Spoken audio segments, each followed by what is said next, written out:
A season-long journey follows a path to greatness. A destination.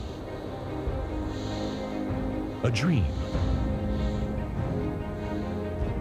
A quest for excellence. It's your time. A time to compete for a place in Nebraska sports history. Great moments are earned here. Play like a champion.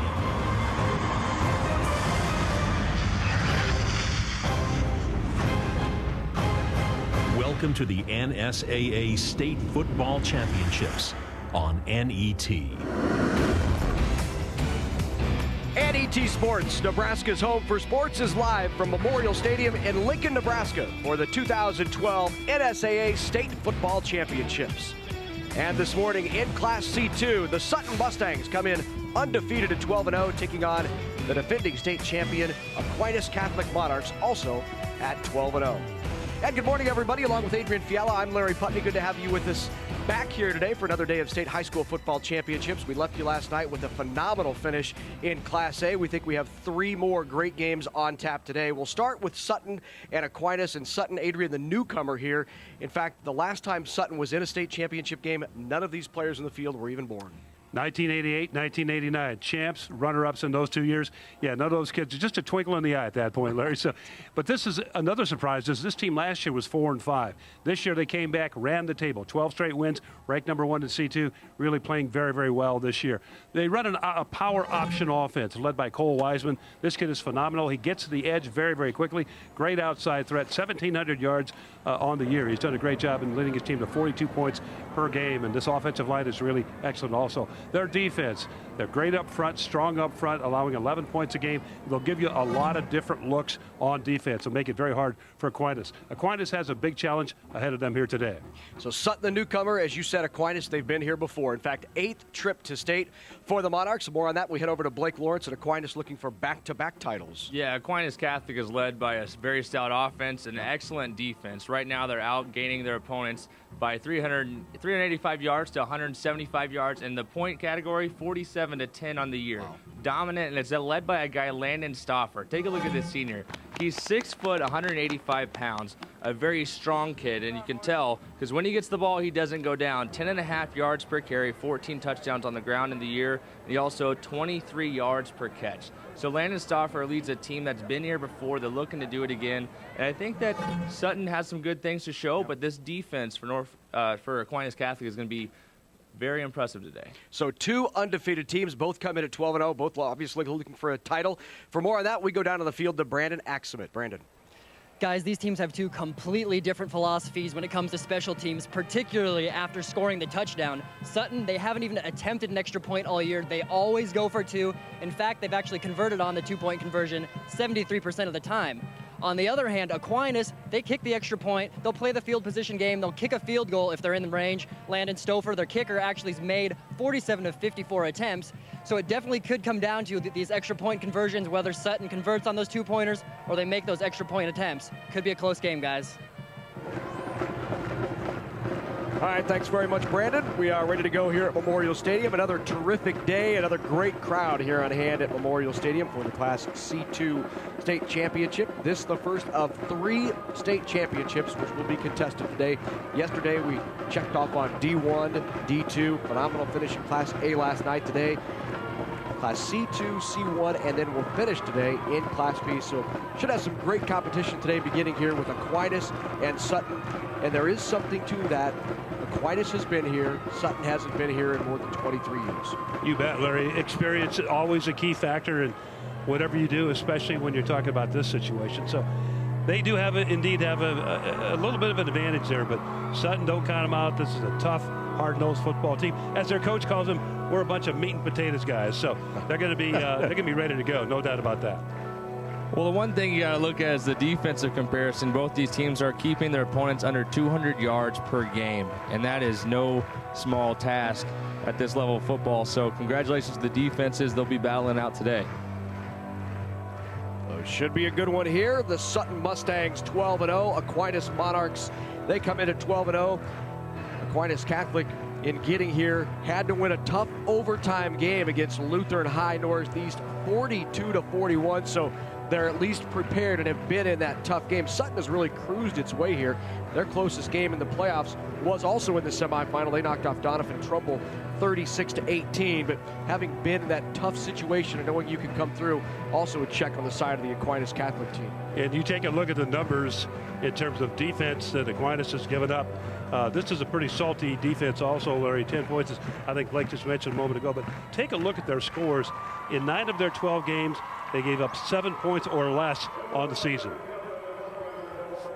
Well, now on behalf of the Nebraska School Activities Association, its member schools, and U.S. Bank, welcome to the 2012 NSAA State High School Football Championship Finals.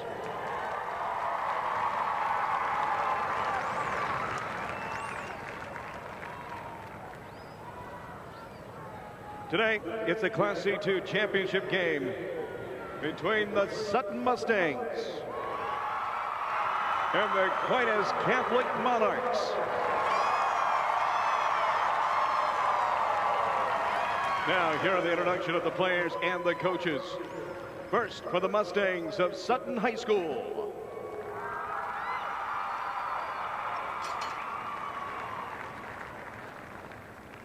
Number 1, Blake Delorme. Number 2, Drew Steinhauer. Number 3, Cole Wiseman. Number 4, Armando Oxner. Number 6, Trey Raymer. Number 11, Brody Yost. Number 12, Reed Stone. Number 18, Alex Delorme. Number 22, Noah Johnson. Number 23, Mitch Carlson. Number 24, Cole Shelcock. Number 28, Tyler Bailey. Number 30, Brady Fair. Number 33, Tristan Sheridan. Number 45, Knut Wisbaka. Number 53, William Wachner. Number 55, Dalton Schmier. Number 59, Levi Henry. Number 60, Logan Beal. Number 61, Jake News. Let's go! Number 63, Maxwell Olson. Number 66, Harrison Beal. Number 71, Kane Majors. Number 73, Robbie Kelly. Number 74, Dylan McCroden. Number 75, Garrett Clark. Number 77, Jared Limkow. Number 78, Garrett Stone. Number 81, Austin Rath. And the head coach for the Mustangs, Steve Raymer. And the rest of the players and coaches for Sutton High School. Steve Raymer, in just his 3rd year at Sutton, he is 21-9 overall. He's been in state championship atmosphere before, though, has won state titles in Iowa back in 2002 and 2003. So he's come in, turned this Sutton program around. They're 12-0 here at the state championship for the first time since 1989, and it's a team, as we said, that has been dominant throughout the season. Time now to take a look at the number 1 ranked Aquinas Catholic Monarchs. Back to Rich Broderson. And now let's introduce, ladies and gentlemen, the Monarchs of Aquinas Catholic High School. Number 3, Matt Jacob. Number 4, Landon Stumford. Number 6, Evan Krunda. Number 7, Ryan Bevrina. Number 10, Cody Krafka. Number 12, Trev Simrod. Number 14, Michael Byers. Number 16, Austin Swoboda. Number 33, Alexander Reimers. Number 34, Eric Kobza. Number 44, Seth Hoffman. Number 46, Zachary Krink. Number 50, Jeff Witter. Number 53, Max Mariotsky. Number 62, Justin Swoboda. Number 64, Nicholas Kopt. Number 65, Mitchell Napier.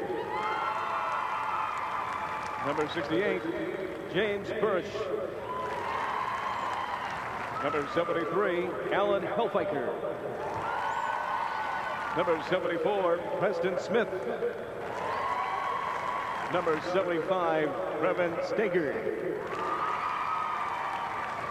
Number 88, Peter Drozda. And the head coach for the Monarchs, Ron Mimick. And the rest of the players and coaches for Aquinas Catholic. So Aquinas Catholic comes in the top-seeded and #1 ranked team.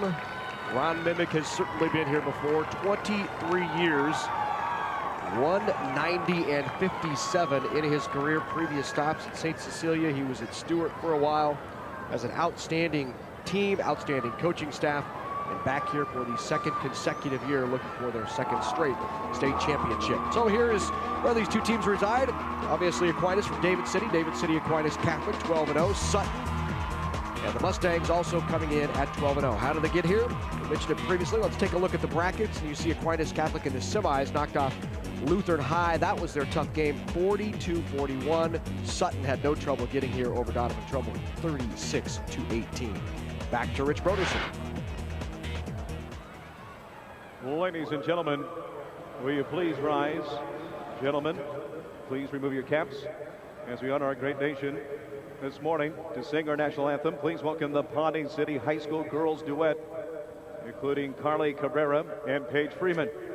Directed by Mrs. Christy Robinson.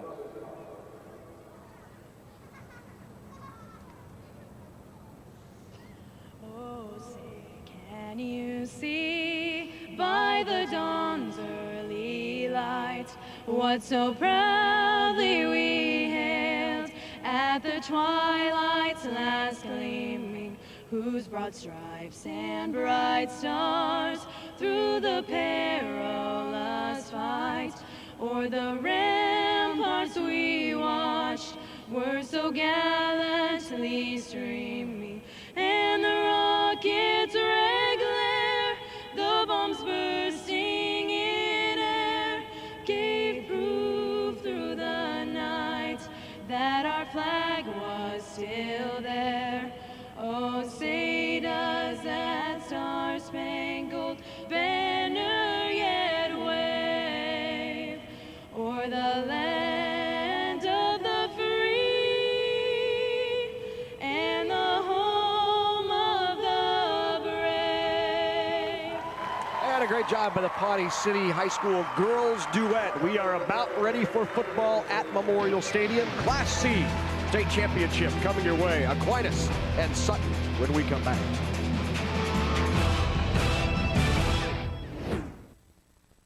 Time Warner Cable is dedicated to the future of our nation's children. That's why we've launched our Connect a Million Minds initiative. We're asking adults to help us inspire kids through science, technology, engineering, and math. And we're achieving this through local partnerships with FIRST. Across the country, Time Warner Cable employees are helping bring FIRST robotics competitions to the areas we serve. The future of our nation and our children depends on math, science, and technology. Visit connectamillionminds.com to find out what you can do.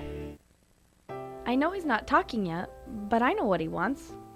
Do you think she should be walking by now? Oh, he'll grow out of it, won't he? Delays in development can be tricky to spot, especially when you are so close to the ones you love. If you have concerns or just have questions about your child's development, the Early Development Network is here to help. The sooner you call, the sooner you can make a difference for your child. Call your local district or toll free for a free evaluation. Hey, college doesn't just happen.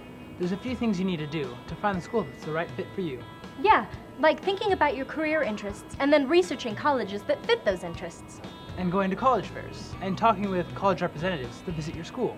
And most importantly, you should visit the schools that interest you. After all, you wouldn't buy a pair of shoes without trying them on first, would you?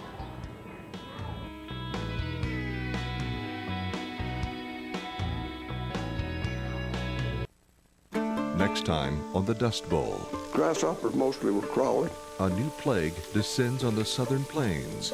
They eat everything in sight. Some families pull up stakes and move on. We had nothing left. There was no reason to stay. And a president must decide if the plains can be saved. We shall have on our hands a new man-made Sahara. Don't miss the conclusion of the Dust Bowl. Wednesday night at 8 Central Time on NET1. And welcome back to Memorial Stadium in Lincoln. Great day for football, great morning for football. We could not have asked for better weather, better temperatures. 44 degrees, it's sunny out, almost no wind. Terrific day to have a Class C2 state championship here at Memorial Stadium. Let's take a look at our officials for today's Class C2 championship. The referee, Larry Wells. Kyle Finke is the umpire. Shane Anderson, Jim Bartee, Corey Privet out of Norfolk, and our red hat is Rick Stromer. There are a look at the guys who will be calling the game. The guys who will be playing it, they're on the field and ready to go. Aquinas Catholic will kick off. The Sutton Mustangs are deep to return. Temperature perfect, Larry, as you said. You'd like to see maybe a few puffy clouds up just to give you some perspective when you're trying to feel the ball out of the air. But now you're just being picky. Yeah, exactly. But this is perfect temperature to play. That's right. Ball weather. All right, so Landon Stauffer to kick it deep. Johnson and Yost. And a touchback as Brody Yost grabs it. It will come back out to the 20, and that's where the Sutton offense will set up shop. Let's take a look at that offense of the Mustangs. 12-0 on the season. They come in with Cole Wiseman at quarterback, Trey Raymer, coach's son, Mitch Carlson, Noah Johnson, Brody Yost, Reed Stone. Backs and receivers up front, Beal, News, Olson, Kelly, and Henry. They'll be setting the stage for those backs and quarterbacks. And early on, it's Wiseman spinning out of one, but couldn't escape the defensive pressure of Mariowski, Witter, and Hoffman up front. And here's a look at that Aquinas Catholic defense. Mariowski, Witter, Hoffman, just mentioned all three in there on the tackle. Backs and linebackers, Stauffer, Kobza, Krink, Swoboda, Burish, Byers, Kronda, and Krafka. It's a rare 3-5-3 defense by Aquinas Catholic. It's going to be interesting because I don't think Sutton sees much of this all year, so a lot of adjustment for both sides. Sutton's offense has to get used to that strange three-man look. And a flag on the play. Might have had a motion or false start early by the offense. And that's the call. It will back up the Mustangs 5 yards. That'll bring up second down and long, make it 2nd and 19 after a 4-yard loss. Dead ball. Illegal procedure. Offense. Aquinas will be very mindful, obviously. We talked earlier about Sutton getting to the edge very quickly. Aquinas' defense will pursue very quickly to the edge. We saw that on that first play. Wiseman drops back to throw on 2nd and long. He's under pressure. Wiseman gets it out, and a great grab along the near sideline, pulled in there by Reed Stone. 10 catches on the year for Reed Stone, and a great job by Wiseman, escaping the pressure, getting the pass off. One more look. This is just the 40th time Sutton has thrown the ball, that Wiseman has thrown the ball this year. So that was a special treat right there. That's good right. job, good pursuit. He was under hot pursuit. Get that football off. Usually in that situation it doesn't work. It worked that time.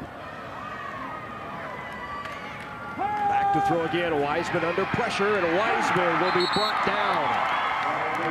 The pressure coming off the edge by Landon Stauffer. Landon Stauffer, we talked to him before the game. This guy's big, he's fast, he leads the Aquinas Catholic Monarchs on offense and on defense. That would be his 4th sack of the year. Strong, powerful kid coming off the edge, and it's a quick 3 and out forced by Aquinas Catholic's defense. Showed a lot of quickness on that play. Did Stauffer. Cole Wiseman now back to punt for Aquinas Catholic. Gets it away. Ball will be rolling near midfield, and it will stop right at midfield, and that's where the Monarchs will take over. First possession for Aquinas Catholic in great field position, right at the 50-yard line. Let's take a look at that Aquinas Catholic offense, led by their quarterback, Trey Simrod.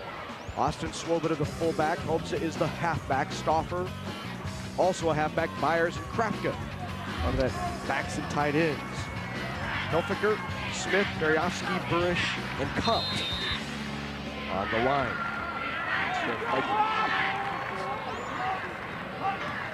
First and 10. They give up the middle and plenty of room to run. Rolling down inside the 30-yard line on the give to Austin Swoboda. Tremendous work up front by Aquinas Catholic. James Burish, Max Berjowski, and Trevin Stager making the blocks right up the middle to make it all work, pick up that first down and take it into Sutton territory. First down and 10, ball at the 30-yard line. On the toss, back to Stauffer. Stauffer with some room on the left side. Nice gain on first down for Stauffer, pickup of about 7. Defensively for the Sutton Mustangs. Up front, Stone, News, Kelly, and Beal. The backs and linebackers, Raymer, Olson, Mitch Carlson, Johnson, Steinauer, Wiseman, and Yost will try to slow that powerful Aquinas offense. Swoboda in the backfield. In motion goes Stauffer. Give right up the middle to Swoboda. Swoboda stopped at about the 23. Little or no gain on the play. We'll bring up 3rd down and 3 for the Monarchs. This wing T offense is one of those things you see these teams get to the state championship game, and sometimes Sutton has not seen a wing T offense like this all year. Maybe they've seen it a couple times, but not run as efficiently as Aquinas Catholic. They're going to a 5-down lineman front early in the game. Interesting take for Sutton. Here's a big 3rd down. 3rd and 3. Toss right, carried by Jacob. And enough for a first down inside the 20-yard line goes the junior. 5'6", 145-pounder. Gets to the outside and picks up a first down. Watch number 11 here, Brody Yost for Sutton in hot pursuit. Just misses by a step right there. That misstep creates missed tackle, creates first down. So Aquinas on the move, their first drive of the game. Stauffer has it along the left side, inside the 10, down to the 5, turns the corner. And they will say he was out before he lost possession. Dangerous there in that it looked like he lost the ball before he hit the goal line. Yeah, that is interesting. Stauffer trying to make a play. Let's take a look at the end of this play because he's reaching out to get to the end zone. And this ball gets knocked out. Where's his foot at? Sneak it in. That's might be a fumble right through the back of the end zone. Look at that scrum. Give right up the middle to Swoboda, and he's across for the touchdown. So the Monarchs benefit on a big gain and then a power up the middle to take the first lead of the game on top 6-0. Just like a machine, Aquinas right down the field.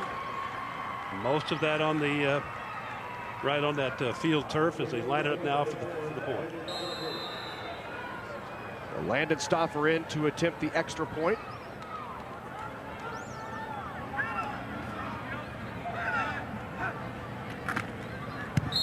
It is up and it is good. So Landon Stauffer sticks through the extra point, and the Monarchs with an early 7-0 lead. Well, let's head back last year to the 2011 Class C2 State Championship game in which Aquinas Catholic was also involved.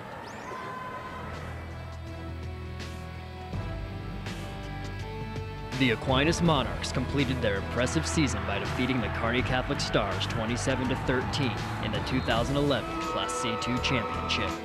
2 Kearney Catholic fumbles in the first half led to 14 points for the Monarchs. The Stars got on the scoreboard after Aquinas fumbled the opening kickoff of the second half, but it wasn't enough. The Monarchs regained momentum after a 1-yard touchdown run by Seth Hoffman in the third quarter. Trey Semrad's second interception of the game locked up the Monarchs' undefeated season. Aquinas won their school's 5th state title and were crowned 2011's Class C2 champions.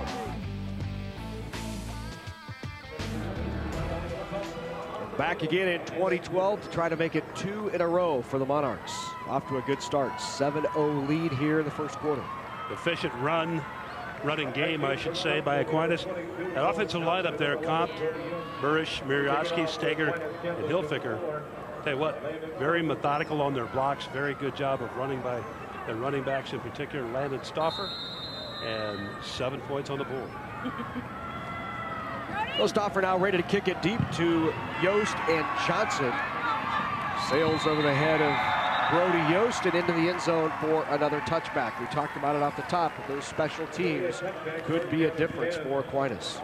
That's right, now in good fashion, the flashback reminds you that Aquinas Catholic, they've been here before. They were state champions last year.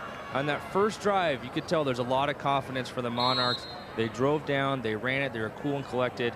Sutton, they've got 1 drive under their belt, hoping to get a little bit more yardage on this one.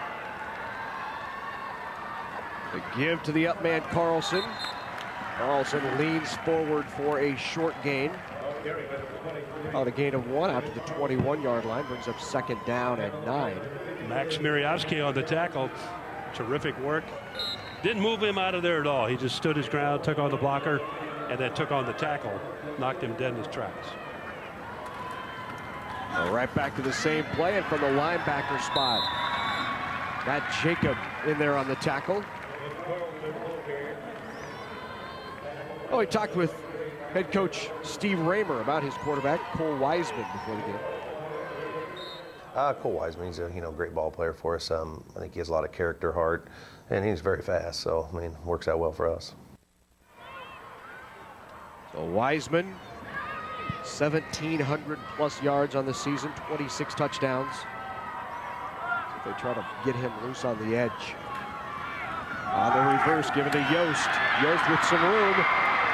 And Yost out past the 35 to the 37-yard line on a 1st down carry for the senior Brody Yost. Robbie Kelly, the offensive left guard, kicking out on the block. Watch him top of the screen. Right there. He took out the containment man, allowed that ball carrier to get up inside, pick up another 4, maybe 5 yards. First down of the game for the Mustangs. They'll give it up the middle again to Mitch Carlson. Continuing to pound that inside part of the line, 41. Spot of the ball, a gain of about 3, 2nd down and 7. Mitch Carlson, senior, 6'2", 215 pounds. It's a big boy.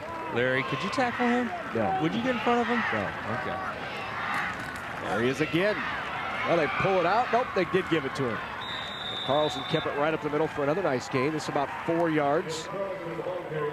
Out to the 45.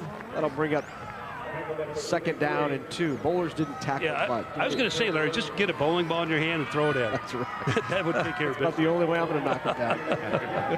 And you knocked the pins down pretty well with that. Good to hear that. How many 300s? Oh, a few. A few hundred or what? Yeah. Jeez. 3rd down and 2.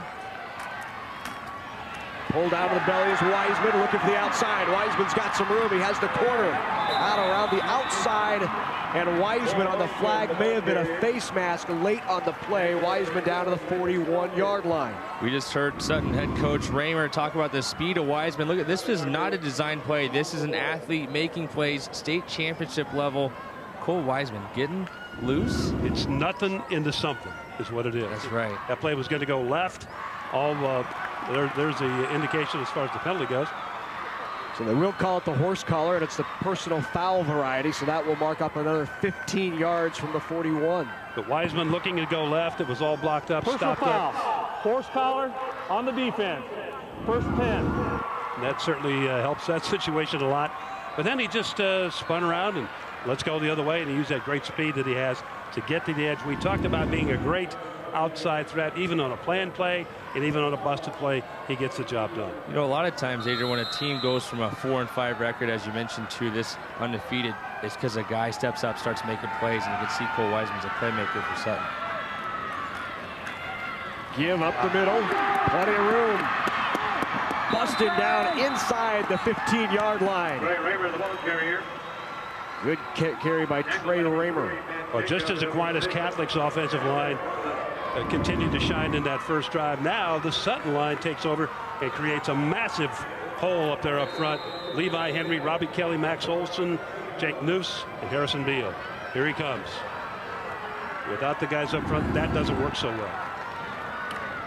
Raymer again with the carry. This time Raymer stacked up right at the line of scrimmage. Mike Mariowski was there to initiate the hit, along with Reimers. Alex Reimers in there as well. You know, Reimers he's a sophomore. He's out there making plays. 6'1", 170, big kid, filling up in the middle, and they'll rotate him in. He's a backup linebacker at both the Mike and Buck spots, so he'll be in there all game. He's already made a couple tackles. Give to Carlson, first guy into the line. Down near the 10-yard line. They'll call it the 11. That'll bring up 3rd down and 7 for the Mustangs. We talked with Ron Mimick, the head coach of Aquinas, giving us a scouting report on the team he faces today, Sutton. Sutton, a good football team, 12-0. I saw them play a team on film twice early in the year and late in the year, and there was a big difference in the Sutton team. This team early in the year was hoping to win. Late in the year, they were expecting to win. They really have confidence. They have a very, very good quarterback, Wiseman. He runs the ball well. Extremely good running back, quarterback. He's tough. He's got good speed, good vision, good feel of the game.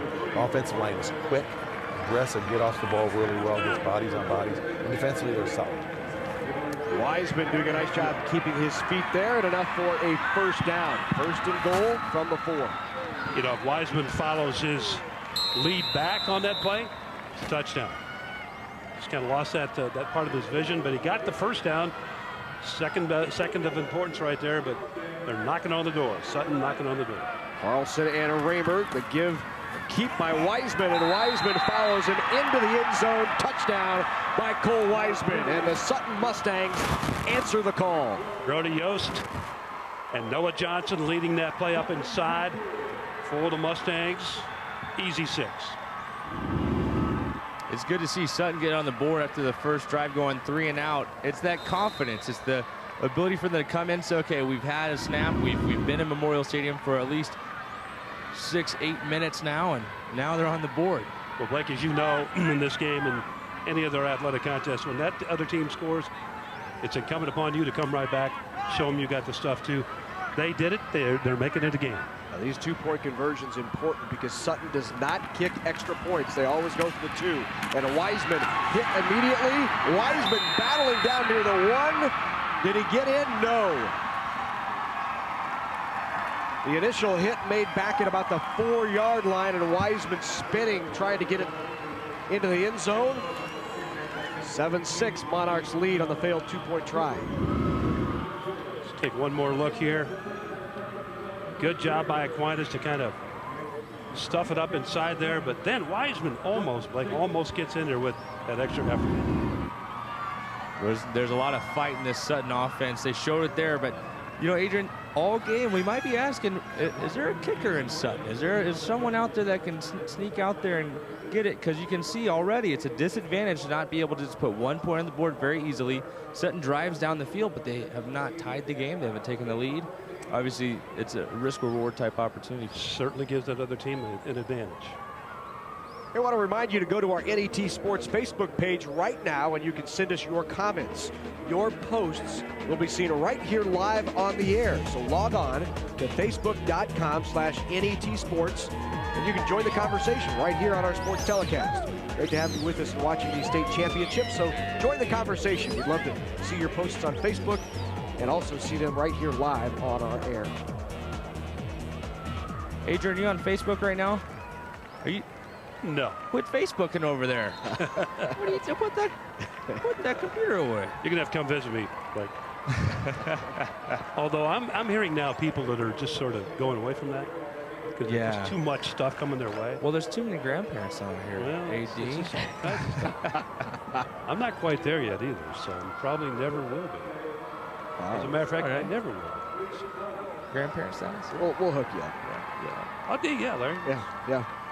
I'll give you some grandkids. I got 2 little ones at home. You'll have them. Call them your grandkids. You can take them for weeks at a time. Okay. Fine with that. Maybe I'll call you Grandpa if you name it. I might punch you after that. Taking it at the 22-yard line. Matt Jacob out past the 35 to the 36. Make it 37, and that's where Aquinas Catholic will take over. You know, one thing we did not mention at the top about Aquinas. Good run this year, 12-0, but they have a 25-game winning streak that goes all the way back to last year. So this is a team that is used to winning, and they've got it in their mind, and they're going to keep it in their mind, and they're playing it like it right now. Both teams playing extremely tough. First down and 10. The give to Swoboda, Austin Swoboda. Short gain of about a yard. Jake News on the tackle, big senior, 210-pounder, 93 tackles on the year. He closed that one down immediately. Short gain by the yard.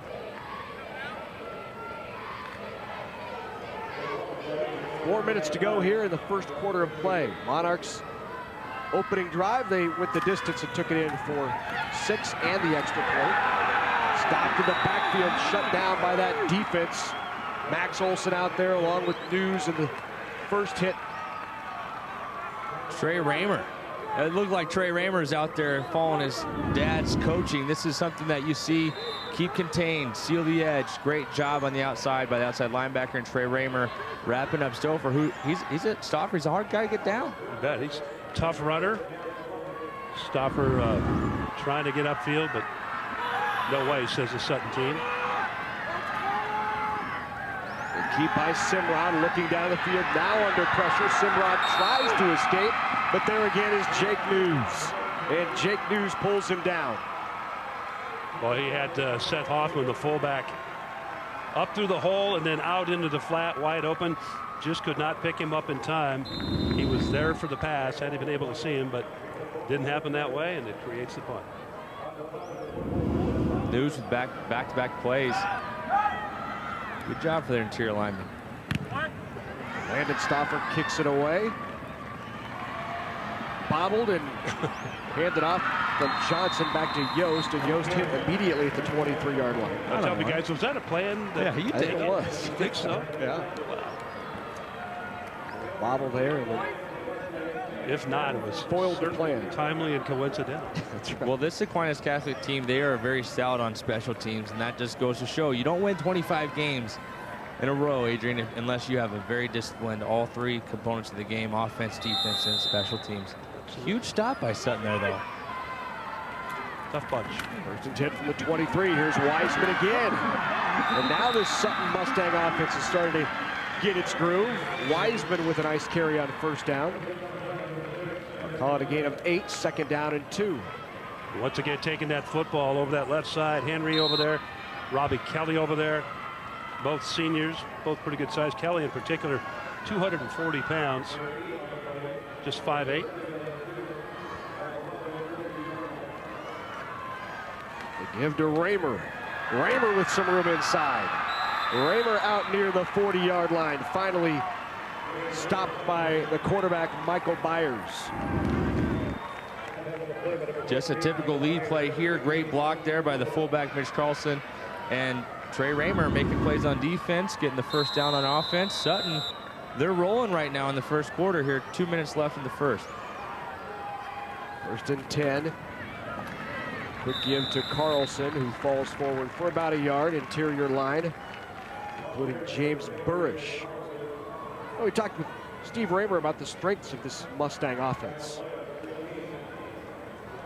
Running the ball. I mean, we run the football. It's primarily what we do. You know, both teams are that way. We may throw it 4 times a game. They may throw it 5. Might be a quick game. In fact, already nearing 1:30 left here in the first quarter. Wiseman again breaks loose, spinning. Great effort by Cole Wiseman. Now you're seeing where that 1,700 yards came from on the year. Just keeps the feet moving. If you got a running back that keeps those feet moving and keeps leaning upfield, you got a guy that's pretty tough to bring down. Almost 9.5 yards per carry. And he's carrying the ball a lot. A lot of times you see those 9, 10-yard averages, the guy doesn't get the ball off. Then Cole Weisman gets it all the time. Giving in to Carlson. Up by the interior line, Seth Hoffman.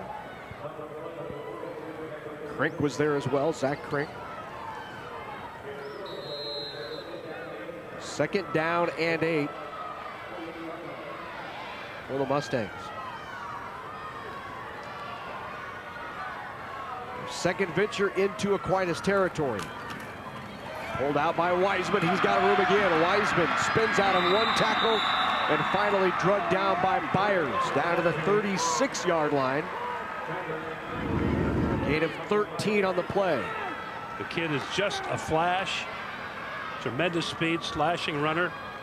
Jake News and Harrison Beal on the block over there in the offensive line that springs him into the secondary and to the first down.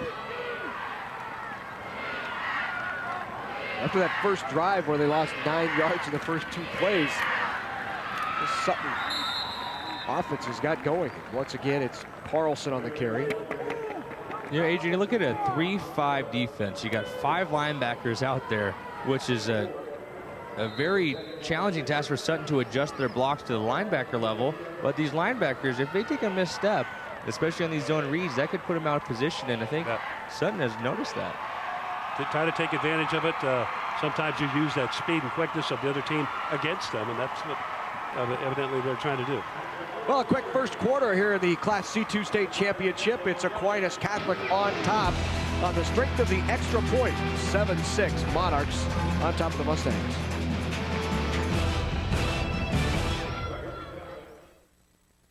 Healthcare reform is bringing change. But one thing that won't change is our commitment to you. We're Blue Cross and Blue Shield of Nebraska. And you can count on us. You can count on us to be there when you need us. Animal agriculture is vital to Nebraska. Livestock production not only contributes to our food supply, but also helps our rural communities. Livestock provides revenue for schools, creates jobs, supports Main Street, and enhances the future for farm families. The Nebraska Soybean Board's Animal Agriculture Initiative works to encourage growth of responsible livestock enterprises to benefit agriculture and Nebraska.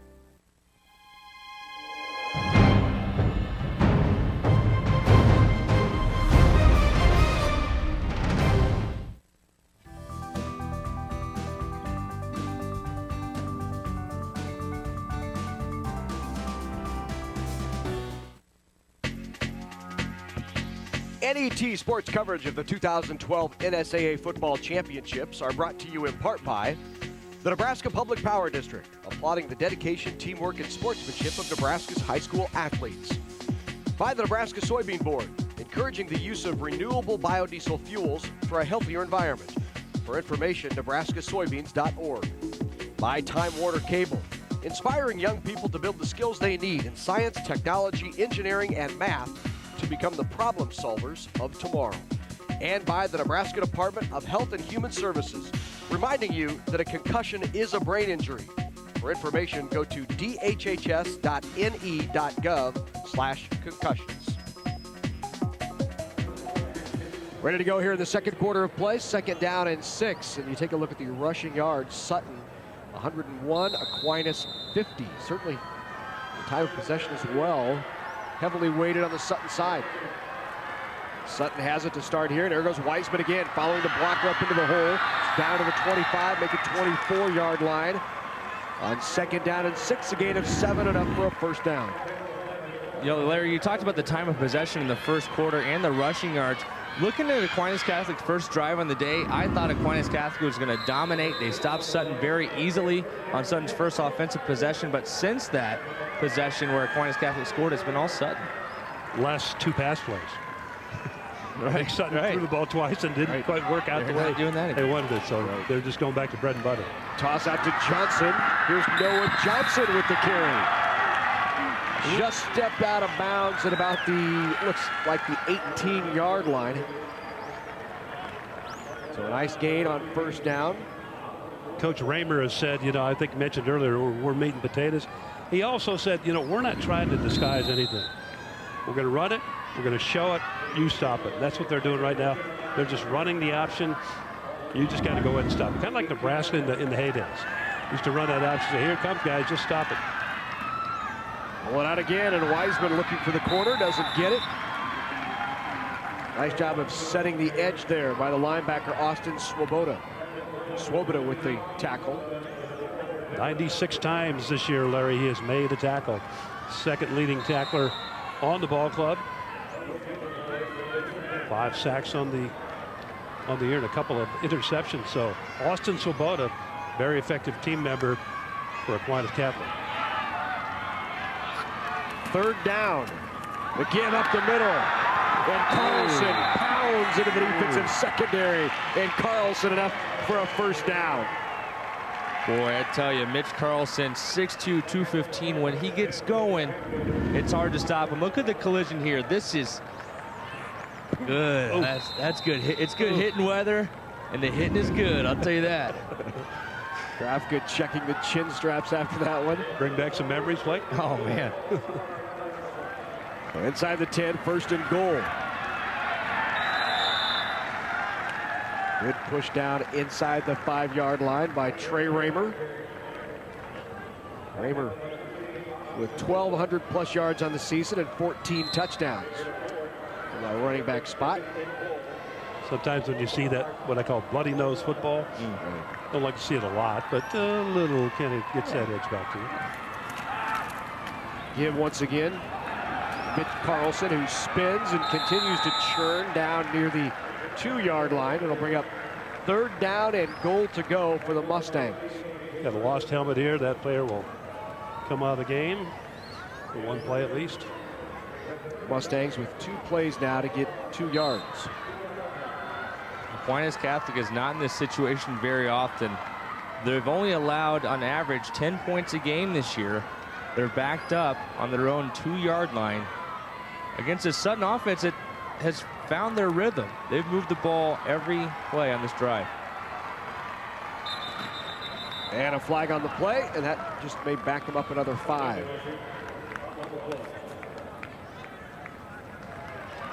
So 5 yards back for the Mustangs. Brings up now second down and 5. Dead ball. Illegal procedure. Offense. Dead ball, dead play. Okay, back 5 yards. That'll make the coaches sort of roll around over there on that far side or near sideline. Well, Adrian, I said they've been moving the ball, but not 7 yards at a time, usually about 3 or 4 yards at a time. So this makes it a very different third down for the Sutton offense. If they throw it in. On the option, Wiseman keeps it. And runs into that Aquinas defense, led by that linebacking core. Swoboda there again, along with Seth Hoffman. Well, they always go for 2 on PAT, and they always go for 6 on regular plays. That's right. Nobody to kick the football here. Normally in this situation, you might see that, but not now. I didn't find any punting stats on him either, so they just always go for it, Adrian. Fourth down and 6. Wiseman looks over the defense. And a timeout called by the Mustangs. They didn't like the look. Cole Wiseman took the timeout. Now going to chat it over with head coach Steve Raymer. Do you think they might go to a pass look here? 6 yards. Oh, you know what, Adrian? If I was on the sidelines, if I was Coach Raymer, I'd say, hey, Mitch, remember when you ran over the safety? Let's do it one more time. Well, I want to see the formation on defense when they come out here. That last formation, they had the defense weighted to the short side. They had one cornerback playing pretty tight on the left over there. So maybe, naked bootleg, drag somebody across. And, he can run well. So, give him 2 opportunities. Run pass option. Yeah, exactly. Yeah. I mean, that's a good area right there. 6 yards for that kind of thing to happen, especially if you get the defense to bite on the action going the other way. Yeah, this is a type of quarterback, Cole Wiseman. You're right, Adrian. If you get him out, I think that's one of his probably most talented areas is he's in space because he's shown he can outrun this Aquinas Catholic defense even on the edge. Let's watch the formation here on defense, Blake, and see what they do on defense if they change that alignment over there on that far side. So 4th down and 6. Mustangs down by 1. Will go for it here in the second quarter. They got both sides covered here. Wiseman rolling to his left, looking to the end zone. Back of the end zone, tosses, touchdown! Found his man in the back of the end zone. Reed Stone with the touchdown. Great job by Stone, Larry, to come around. He was got an out route down in the zone. Saw that Wiseman was having a little bit of trouble. Peeled back to the back line. That back line position for a receiver is a great place to be. And then he just came back to the football. Terrific route saver on that play. Well, you can tell that is a senior quarterback, confident. Takes the lead with that touchdown pass. Now the 2-point try on the option, pitched outside to Johnson, got the corner and in there for the 2-point conversion. 14-7, Mustangs with the lead. And a big 2-point conversion in that situation. I guess that's the 50-50. They get it back, don't they? Well, they say that they make it 73% of the time, so yeah. Count it up right there. One more look at that touchdown. Nice job by Wiseman. And he's directing traffic there. I didn't catch that on the first activity, and then you see the touchdown there to Reed Stone. 15 plays, 76 yards, almost 6 minutes. It's a long drive. On the drive. Terrific work. They're taking up most of the game. That's a great job there by Sutton to get down the field. And I was going to comment on Reed Stone, Cole Wiseman. These guys are upperclassmen. They know what's going on, and they've done a great job so far in this game.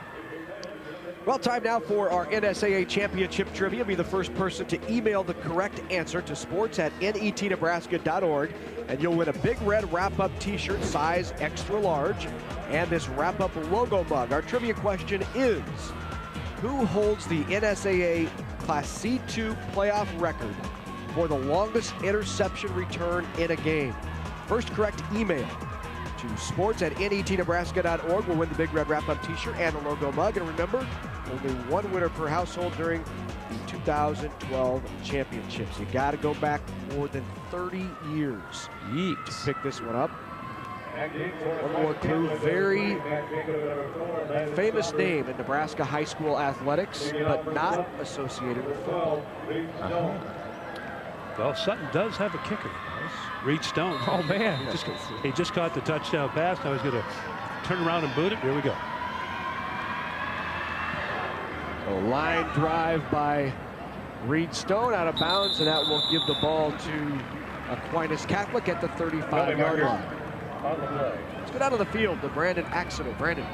Guys, besides just taking the lead, I got some more good news for Mustang fans. Aquinas coach Ron Mimick and his squad has blocked 4 first-quarter punts, all that have led to early scores. That's what they had hoped to do today.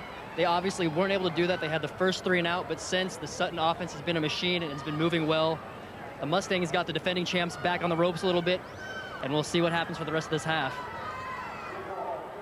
First down and 10. 8:56 to go here before halftime. And an important drive now, guys, for Aquinas Catholic, who came out and marched the length of the field on their opening drive and have since not been able to move the ball against this Mustang defense. Give up the middle. That's Swoboda for a short gain out near the 38-yard line. Call it the 39. Gain of 4 yards, second down and 6. Adrian, that is Aquinas Catholic. That's only their 10th play of the day on offense. And you're looking at a Sutton team that's run 30 plays on offense. So it's a huge difference so far as Aquinas Catholic saying, hey, when do we get a chance? Well, here's your chance right here. Both of these teams like to get the ball and play keep away. Mustangs doing it very well right now. The toss to Jacob. Jacob slips inside, and he's packed up and knocked back for a loss of 2. Good stop in there by big number 66, Harrison Beal. Also in there is Noose. Yeah, toss a chin strap to Trey Raymer on the play, too. Sutton, Sutton's fine young player, a linebacker. He just kept everything. He got to the outside, kept everything to the inside, and let the rest of his teammates finish it up. Great job by Trey Raymond. Loss on the play brings up 3rd down and 7. On the reverse to give inside to Stauffer, and Stauffer out near midfield. That's enough for a 1st down. Adrian, we talked about Stauffer before the game, and he is a leader on this team. A senior getting the ball here in a little bit of that trick play, which you'll see a lot from this Aquinas Catholic offense, but he gets rolling. He doesn't come down easy. Another 1st down, and finally Aquinas Catholic, you know, get 3 more plays, 4 more plays, move the chains. And near midfield now, 1st down and 10 for Aquinas. Toss outside goes to Jacob, looking to get the corner. Following his blocker, Jacob puts his head down and barrels down near the 45. That'll be gain of about 6 yards, bring up 2nd and 4.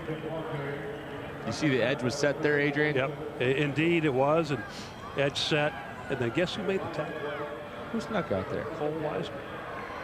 How about that? Good tackle, too. Excellent tackle. Well, he's doing pretty good on the year so far for the D here. Actually, he's 33 tackles on the year, so he's not out there too much. 4 interceptions. Take that. Carry there. We talked before the game with Ron Mimick about this Aquinas offense. On offensively, we're trying to move the ball, flip the field position, gain 1st downs. You know, we have really nice kickers. We sometimes don't have as many yards as our opponents because we have to drive 40, 50, 55 yards. We're hoping they have to drive about 60 yards. And in that, we're trying to be physical. We're trying to come off the ball and wait for opportunities to throw the ball. We've thrown 12 touchdown passes this year and only 60 attempts. So, you know, if our opponents want to start run supporting on us, we have then to throw the ball a little bit deeper. Carry by Swoboda, who slipped a tackle right at the line of scrimmage at about the 44 and picked up a gain of 14 down to the 32-yard line, making a gain of 13. Aquinas running a little motion back towards the center that kind of takes the eye of the backers off a little bit, a little less of concentration, and then they just pop it up inside there behind Compton Burrish.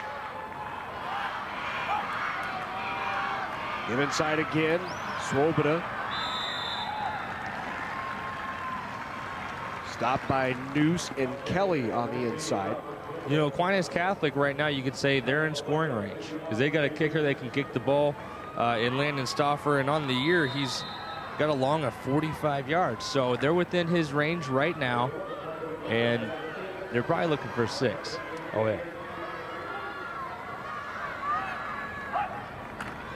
Give to Swoboda again. And fighting off the block is Max Olson. And Max Olson leading this team with 184 tackles on the season. Drags down Swoboda. That'll bring up 3rd down now for Aquinas. Boy, if you combine my little league, high school, college flag football career, I probably didn't even have 184 tackles. That's impressive. Yeah, I didn't either, Blake. 3rd down and 3.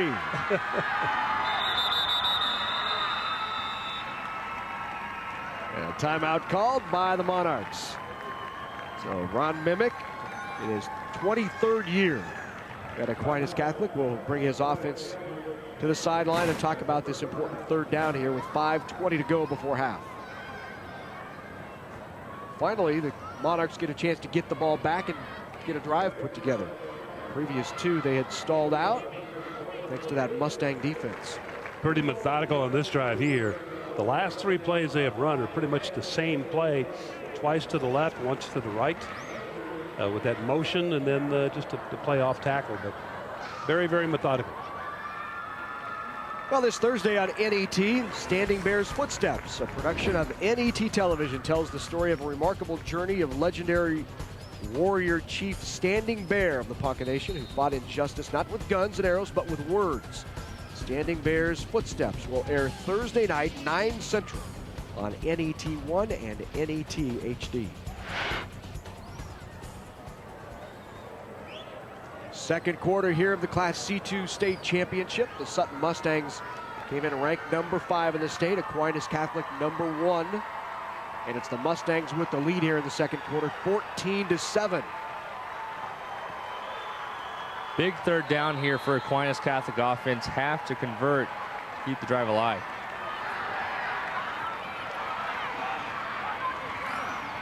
The give to Swoboda. No, it's pulled out of the belly. Oh, it was Swoboda. They fooled me both times. Out of the first time. Swoboda up the middle. And Swoboda out near the first down. Did he get it, Larry? It's very close. Close. I think they'll measure here, guys. He had to get it to the 22. Oh boy. Maybe just a smidge short of over 22. Yeah. Is it go for it time, Adrian? Sutton offense, they're driving. I got to think so. I mean, this is a power team. You got to think. Let's take a look here and see what we got. I think I go for it. Yeah. You got a field goal kicker as well, Landon Stauffer. Yeah. So. And it will be just short by about an inch. My goodness. Put the binoculars on it. It is about an inch away. They can't get that. It's time to pack up and go home. Simrod brings the play call in from the sideline. You know, if that white hat would have had one more cup of coffee this morning, he might have just shaken that ball to the left, gave him a first down. Instead, it's a big fourth down play for both teams here. I think they're going for it, as they should. Oh, yeah. Like you said, if you can't get it here, Adrian, state championship day, Memorial Stadium, you got this. No brainer. They hunker in. They give Swoboda on second effort. Swoboda breaks through down inside the 15-yard line. Great effort by Austin Swoboda. And as a defender, those are the things you better watch out for. As you see, Swoboda tried to go up through the pile, came down on his feet, and man, you better make sure you get him. Oh, yeah. Yeah, that's right. Oh. Ron Memick, he dialed that one up. He probably didn't plan on getting that many yards on a sneak, but great job by Swoboda with a second effort. Practice that every week. Now ball at the 15-yard line of the Mustangs. Reverse again, goes to Jacob. Jacob inside the 5, down to the 4, and another first down for the Monarchs. First and goal inside the 5-yard line. Precision work by the Monarch offense here. The problem sometimes with that kind of play is you're handling the ball so much. There's just a great opportunity for a miscue, but they handed it off perfectly, made the perfect cut. They got up inside the 5-yard line. That takes a lot of practice there. Absolutely. Matt Jacob, he doesn't get the ball off, but when he does, he gets usually about 10 yards of carry. A lot of the reverse plays for Aquinas Catholic work for Matt Jacob. Jacob with it again. Jacob gets the block on the outside, and into the end zone goes Matt Jacob. And into the end zone goes James Burrish, left guard, senior guard.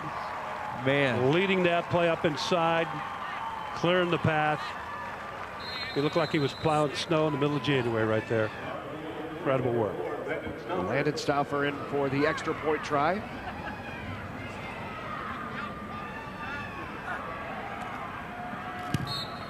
On the way, and it is that looked right. No good. Turn of events. The team with the special teams that always kicks the extra points is now down by 1, 14-13. You see 68 right there leading the way. One defender overran the play, and then Burrish is taken care of. Clearing the way for the touchdown. Great work.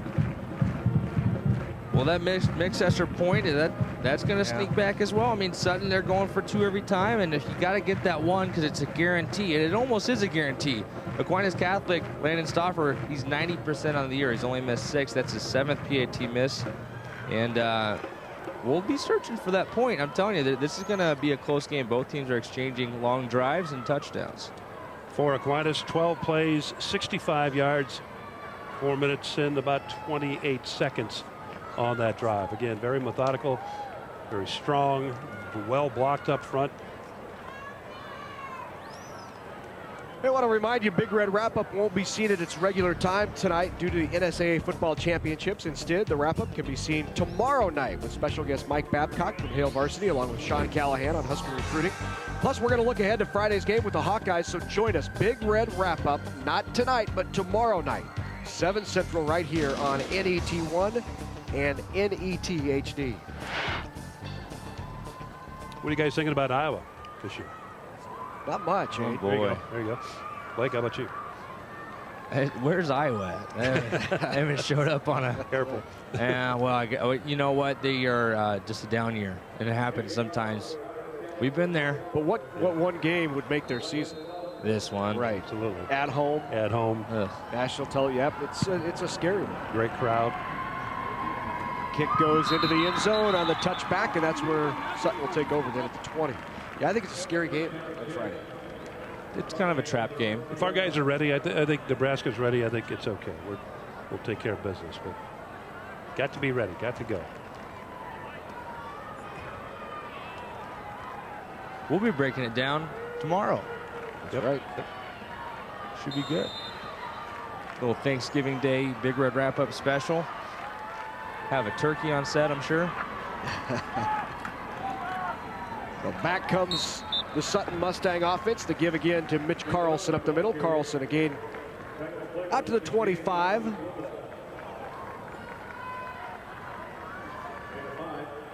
Big answer there by that Monarch offense.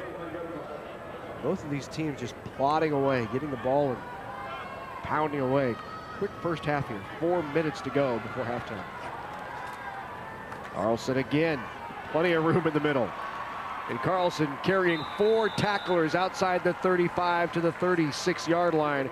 That big guy, 6'2", 215, just tough to bring down. Both of these teams come into the day averaging over 300 yards on the ground. Not much through the air. You're looking at both teams around 60 yards or less through the air. So this is a ground attack. That's why the game's going to go fast. Time of possession is going to be lean towards the team that keeps the drive alive. Wiseman tosses outside to Raymer. Raymer hit hard on the outside. Good support by Michael Byers, and Byers on that quarterback spot with the tackle. Deep pitch that time. Watch the length of the pitch right here. Make that dive, and that's a long pitch. That's really not a pitch you like to see a whole lot. Again, we talked about miscues earlier in terms of handling the ball. That play very apt to have that, but well executed by Raymer and by Wiseman. Mike Byers on the edge, a senior, showing up on that play. Noah Johnson dropped for a big loss. Eric Cobson back there with the tackle and a loss back inside the 30-yard line. Cobson hasn't made many tackles this year, guys, but there's a big one right there. Tackle for a loss. The best part about that whole situation, Blake, he got off the block so well. Yeah, and watch him right there. That's a lot of fight from the junior. He's 5'6", 160, but part of that 5 deep linebacking core for Aquinas Catholic. Well behind the down and distance, forces the Mustangs to go up top, and they've got a man over the middle. Wiseman, and incomplete. Nearly caught by Trey Raymer. I want to see this one, Adrian. Yeah, I think I want to see it bears this. a look. It bears a look. They were pretty close. I mean, those refs they were right on top of it. So let's see if the stripes got it right. Boy. Ooh. Boy. Hey, they're working it. They're working it. Yeah. Twitter's lighting up in Sutton. My goodness. Well, that'll bring up 4th down, 4th and 18. On to punt it away is Cole Wiseman. I do have a punt. Jacob and Stauffer both back. Taken right at the 40-yard line by Stauffer. Stauffer with some room, cuts it back. Stauffer still on his feet down to the 40-yard line and inside Mustang territory on the return by Landon Stauffer. Low driving kick usually produces a good return. We saw a pretty good return right there. And excellent field position to get this thing going with 2:38 left here. 20 yards on the return by Stauffer. Got about 4 or 5 broken tackles there for Stauffer. Toss goes outside. They get the edge. Herbza is nailed in the backfield. Wiseman coming up with the hit. That's going to be hits of the game. Yep. Terrific hit. And a great job also by Brody Yost. Once again, sealing the edge, Adrian. Yeah, watch this here. Watch number 11 working off that block right there. Working. Just barely gets him and then sets him up for the big hit. Listen to that. Yeah. Yeah. Good football, Adrian. Second down and 11. Well, they call it hitting. Go up top, find a man over the middle. Complete to Krafka, and Krafka inside the 15, down near the 10-yard line. Simrod to Krafka. Saw him uncovered. Did the quarterback Semrod, and there it goes. Number 10 off to the races, but uncovered in the defensive secondary. Just pop him loose, dump it, and go. 31-yard gain on the pass from Simrod to Krafka. That wing T offense, that'll do it. Get the whole linebacker crew sneaking up and dropping over their heads. First and goal to go from the 10-yard line. The give inside to Hoffman. Seth Hoffman pounds inside. Noah Johnson on the tackle right at the middle, just sealing it up. And that's not an easy guy to take down either. You know, you got some strong guys running for both teams, big, powerful legs, but guys are stepping up when needed to. This is a very important stop. They got 9 yards for a touchdown for Aquinas Catholic. Handoff inside. In there for the touchdown is Stauffer. Talk about running hard. Running hard, blocking hard up front. These guys really executed that play extremely well. Motion left to right, got to get that eyeball looking the other way, and come back with counter trap right here. You see 2 players leading it up inside there. Looked like number 10, I believe, Cody Krafka, one of those players leading the blocking. Perfectly done. A nice drive of 41 yards by Aquinas Catholic after the 20-yard punt return from Stauffer. Stauffer finishes it with that 10-yard touchdown run. Now 19-14, and the Monarchs are thinking about 2.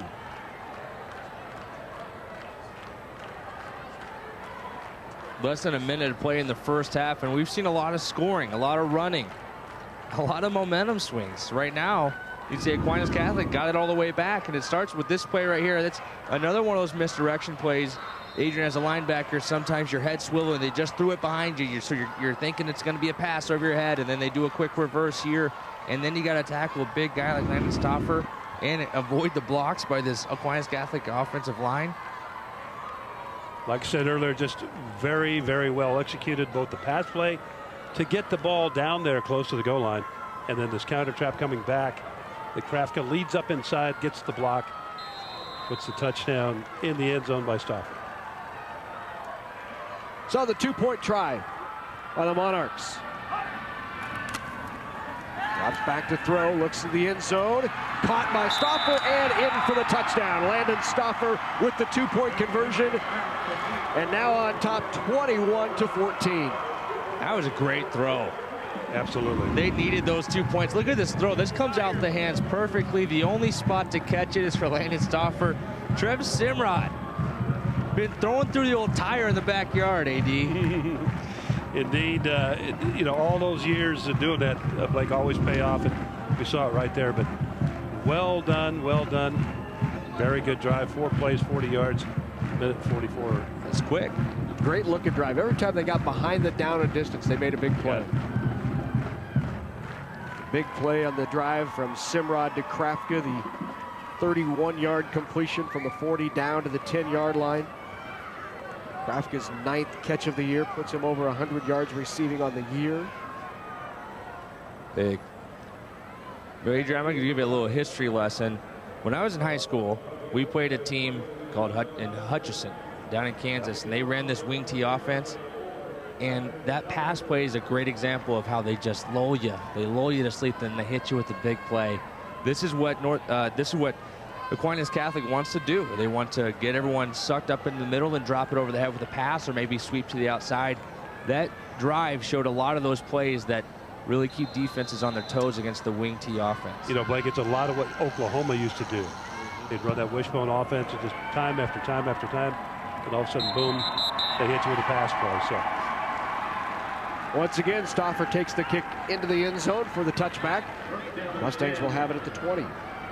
So 54 seconds to go here before halftime. Monarchs have come from behind to take the lead 21-14. Back and forth. First half, guys. Back and forth, tough football. Anybody's game. A lot of football left here. Come second half. You know, they're going to probably go to the pass game here, Adrian. The one thing you can't do is throw an interception. Yeah, I'd be very leery of doing that. Yeah. Let's see what they're doing. Wiseman in the shotgun. Wiseman will keep it. Kicks it outside. He's got some room to run. Wiseman down the near sideline and hit out of bounds at the 41-yard line after a gain of 21 by Cole Wiseman. Go Cole Wiseman. You can pick up 20 yards a pop like that. That'll do it too. Especially you get the clock stop too at 48. So Wiseman alertly taking that football up, but like you talked about, like, you know, throwing the football right now, you just would not want to give up a cheap touchdown. Johnson and Yost, White, right of the formation. Wiseman spins out of there. Steps it up inside, and a gain of 4 for Cole Wiseman. Thought he was going to hit the brakes right there about 5 yards left field, but he somehow wiggles out of that. Picks up about 4 yards, let's call it. Well, Austin Swoboda right there, he saw the run play early and just blasted the lineman back into the backfield, making Wiseman change his path, his direction, and not much of a gain on that play. Second timeout of this first half called by the Mustangs. One timeout left here with 41 seconds to go.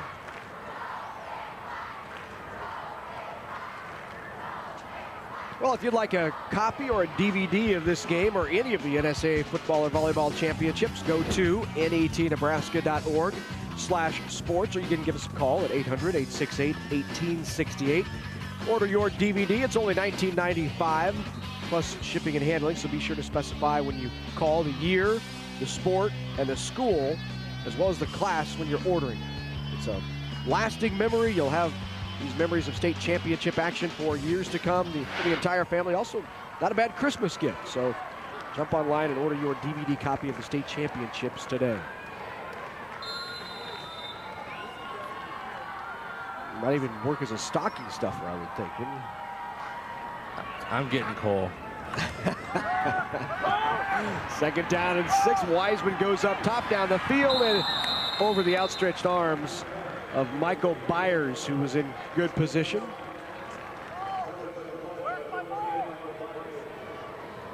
Intended receiver, Brody Yost. Both these quarterbacks got a good spin on the ball.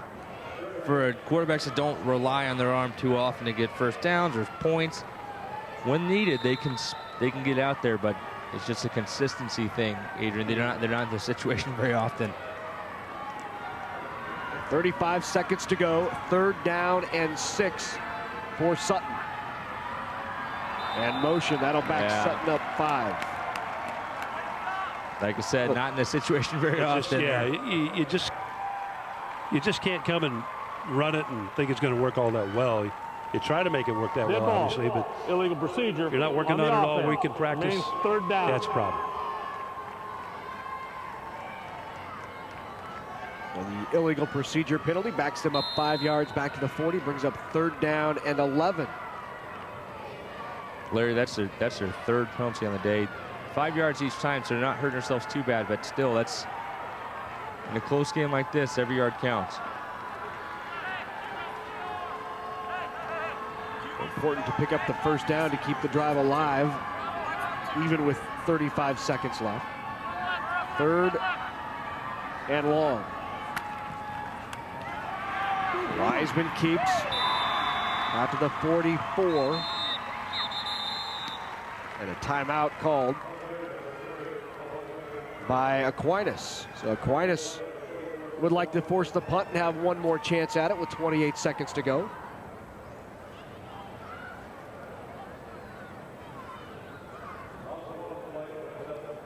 Ron Mimic calling timeout. And 4th and 7, likely a punting situation here with 28 seconds left. Yeah, if Aquinas has any sort of special return, now's the time. Right now, now's the time to get it on the field and see if he can make it go. 28 seconds left and try to put another brick in the foundation here. Well, Adrian, I'm going to run downstairs real quick and tell Coach Raymer to watch out for something special or kick it out of bounds, because that's what I'd be telling the kicker. It's not because the ball's not going to go very far. They don't punt very often, and they don't punt very well here, this Sutton team. And the other thing is we have not seen real good snaps here today. No, by either team. So I always talk about quality snap on a kicking situation. You need to see that here. Hey, I want to remind you, game coming up at 2:30 today. Our next game, the C1 Championship, Norfolk Catholic Knights, Boone Central, Newman Grove. We'll have it for you at 2:30 right here on NET. And don't forget, guys, Aquinas has blocked 4 punts this year. All have led to scores.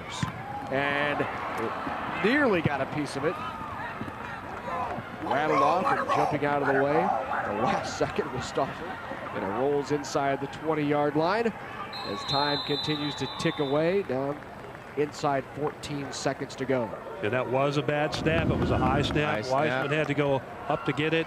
Almost blocked it, and now here's the bad part. That's Wiseman. Yeah, he got dinged a little bit on that play. Those legs are important for this Sutton offense, and you don't want them swinging into the face mask of Savoda there. First down and 10. 14 seconds to go. Inside reverse. And that should be the last play of this first half on the carry by Matt Jacob. And that will do it. So early on, the Monarchs took the lead, but back come the Mustangs with 14 unanswered points, and then the Monarchs respond with 14 unanswered. And they head to the halftime locker room. The Monarchs do on top 21-14 over the Sutton Mustangs. Let's go down on the field to Brandon Axelman. Hey, Coach, you were down 7-14, then you rattle off 14 unanswered points, get that touchdown to end the half. What does that do for your team heading into halftime? Well, one thing, it takes away a sense of panic because we're ahead in the game, or we're able to come back and score a touchdown. And it kind of maybe gives them a few things they got to work on halftime. But it gives us some confidence. I'm sure one thing it gives us for the second half, and relaxes us a little bit probably. Right, Wiseman has accounted for both touchdowns for Sutton. He had a passing one and a rushing one. Are you going to do anything defensively to kind of key on him, stop him from having so much offensive production? Yeah, there's a few things we're going to try this half in order to change up the fronts, because they're doing a really nice job of getting to our linebackers, so our linebackers don't have so many people block them, so we can tackle on the second level. All right, Coach, thank you so much. Good luck. Thank you. All right, thanks to Coach Ron Mimic for joining us right before halftime. We are headed to half. Monarchs on top of the Mustangs, 21-14. Halftime coming your way of the Class C2 State Championship.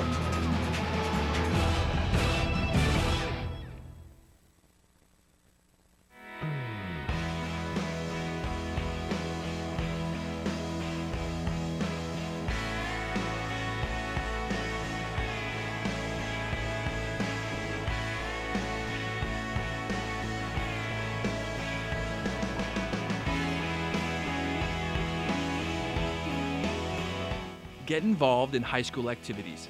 For fall championship ticket information, visit the Nebraska School Activities Association's website.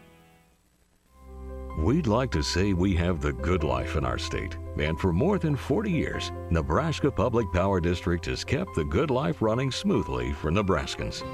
We are driven to go above and beyond with a spirit to provide reliable, affordable electricity with outstanding customer service each and every day. Because in the end, we want to make the good life better for all. Nebraska Public Power District, always there when you need us. A diesel-powered engine on a farm works hard and operates in a grueling environment. Soy biodiesel fuels stand up to the challenge of powering farm equipment, but are also renewable and environmentally responsible as well. The Nebraska Soybean Board is committed to encouraging the use of soy biodiesel to protect the environment and sustain Nebraska's agriculture. The Nebraska Soybean Checkoff, growing opportunity from the ground up. NET Sports coverage of the 2012 NSAA Football Championships are brought to you in part by Blue Cross Blue Shield of Nebraska. We're here where you are, and we're working for you. By the Nebraska Public Power District, applauding the dedication, teamwork, and sportsmanship of Nebraska's high school athletes. By Education Quest Foundation, improving access to college through scholarships, grants, and college planning services. And by Nebraska Child Find and the Early Development Network of the Greater Omaha area. These programs provide resources to parents concerning developmental milestones not consistent with peers their age. Information available at 888-806-6287. And we are at halftime of the Class C2 State Championship. Aquinas Catholic and the Sutton Mustangs. And right now, Aquinas on top 21-14 at the half. It was Sutton early taking the lead 7-0. Aquinas coming from behind, scoring 14 unanswered points late to take a 21-14 lead at the half. Pleased to be joined by Assistant Director of the NSAA, Jim Angeli. We're going to talk a little softball. Good to have you with us, by the way. Yeah, it's good to be here. I mean, we should be playing softball on a beautiful day like this. I'm thinking golf, but yeah, I meant for softball, whatever you're thinking sounds great. Football, softball, That's golf, right. Whatever, something outdoors. That's right, great weather. So let's talk about softball, another successful fall softball campaign. You know, we really did. We had 3 nice days out there at the Smith Complex in Hastings, and you know, those folks out there are so tickled to have a state championship in their community, and Central Nebraska has just embraced that championship, and they'll do anything they can for that event, and it's really fun to be out there. What a great complex. Oh, yeah, absolutely. You know, the nice thing is they have 4 gorgeous game fields, and then over to the east, they've got another 4 competition fields that we actually use for practice and warm-up areas for our team, and so it just is conducive entirely for the state tournament. It allows us to stay on time because the teams can use those warm-up areas and then come over and get ready to play. So I think this was you're now into a decade of handling softball. This was your 10th year of running the state softball tournament. What have you seen change over the years? Well, I'll tell you what, in 10 years, the thing that's dramatically improved is the athletes, the power that we're seeing. I mean, look at all the home run balls that are flying out of the park there. And when you look at the Pius Elkhorn game there, it's one of those deals that our athletes are getting so much bigger. They're getting so much stronger. Having the pitchers moved back 3 feet makes a tremendous difference. It gives that extra 1/10 of a second to the hitters to sit back, wait for the pitch to come a little bit deeper to them, and then they're able to just tee off and drive the ball. And I think that's the main thing that we've seen with softball. We've seen our athletes just getting better over the last decade period, and it really shows up in the number of long balls this year. Oh, absolutely. You know, we have our fences set at 200 feet, and they drop away to about 210 in center field. And, you know, it was pretty windy for 3 days out there in Hastings, and we had some of these young ladies that were just absolutely crushing the ball into the wind that you sit there and scratch your head and go, wow, that's incredible stuff. I wish I could have hit like that when I was younger. Seeing some great highlights here of our state championship games, and the champions were crowned. Millard South winning it in Class A, Lincoln Pius the 10th in Class B, and in Class C it was Arlington. I understand you're heading out to the National Federation of Softball Rules Committee. Tell us what you expect to see out there. Yeah, I just got appointed to 4 years of being on the National Federation Softball Committee, and I'm really excited to be able to represent the coaches of Nebraska in our schools and our athletes on that committee. But it's a district assignment, and so I also have to represent Kansas, North Dakota, South Dakota, Minnesota, and Missouri as well, and represent their coaches, their athletes, and their state association on that committee. But that starts in June for 4 years, and I'm looking forward to that. Any big initiatives underway nationally or even locally in terms of softball and what they're trying to do? Well, I think the one thing that has to be looked at is equipment. You know, just kind of like anything, technology has really gone into the bat market. And I think some of that, the long balls that we're seeing, the hard balls hit that we're seeing, is because of the bats. And I know the NCAA in baseball and the National Federation in baseball has done things to try to deaden the bats, and I wonder if some of that technology, which is now in the softball market, will also be looked at as well. And so that's an ASA matter. And then I think the Federation and NCAA kind of work hand in hand to look at how everything goes. So kind of a BB core rule for softball is what you're saying? That may be coming. You know, the nice thing is softball has been on the forefront of protecting the athletes. We make them wear the face mask for the batters. Now we see so many pitchers and the corner infielders, first base and third base, wearing the protective headgear as well, so that they don't get caught with the line drives to the face and things like that. But yeah, so safety's a big thing. Many people may not know this, but Jim also responsible for helping the media out at events like this and getting us our information, and we always appreciate the terrific job you do in providing us information. So thanks not only on behalf of NET, but all the media across the state. You did a great job of that. Thanks, I appreciate that. It's fun to have you all here and cover this outstanding event for all these young people. All right, thanks, Jim. That's Jim Angeli, Associate Director of the NSAA. When we come back, more halftime festivities. Class C2 state championship still ahead.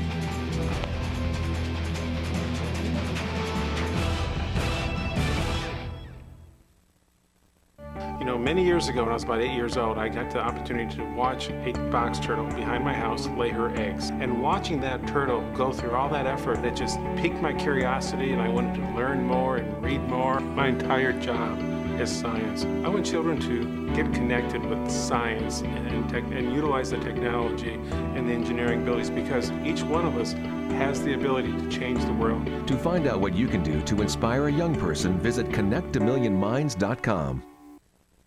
Over the years, the Nebraska Chiropractic Physicians Association has supported many Nebraska athletes by helping them excel physically. But the mental game is just as important. That's why we're pleased to sponsor the NSAA Academic All-State Award Program, recognizing students and athletes who shine in the classroom and as leaders. We're proud to team up with these exceptional individuals. Together we can continue to make Nebraska a great place to live, learn, and play. I know he's not talking yet, but I know what he wants. Do you think she should be walking by now? Oh, he'll grow out of it, won't he? Delays in development can be tricky to spot, especially when you are so close to the ones you love. If you have concerns or just have questions about your child's development, the Early Development Network is here to help. The sooner you call, the sooner you can make a difference for your child. Call your local district or toll free for a free evaluation. Power Drive Electric Car program gives high school students a hands-on way to apply studies, learn about electricity and energy efficiency, and develop skills that will benefit them throughout their lives. Nebraska Public Power District encourages students and teachers to get involved. Schools have the power to make it happen. For information on Power Drive, visit oppd.com or nppd.com.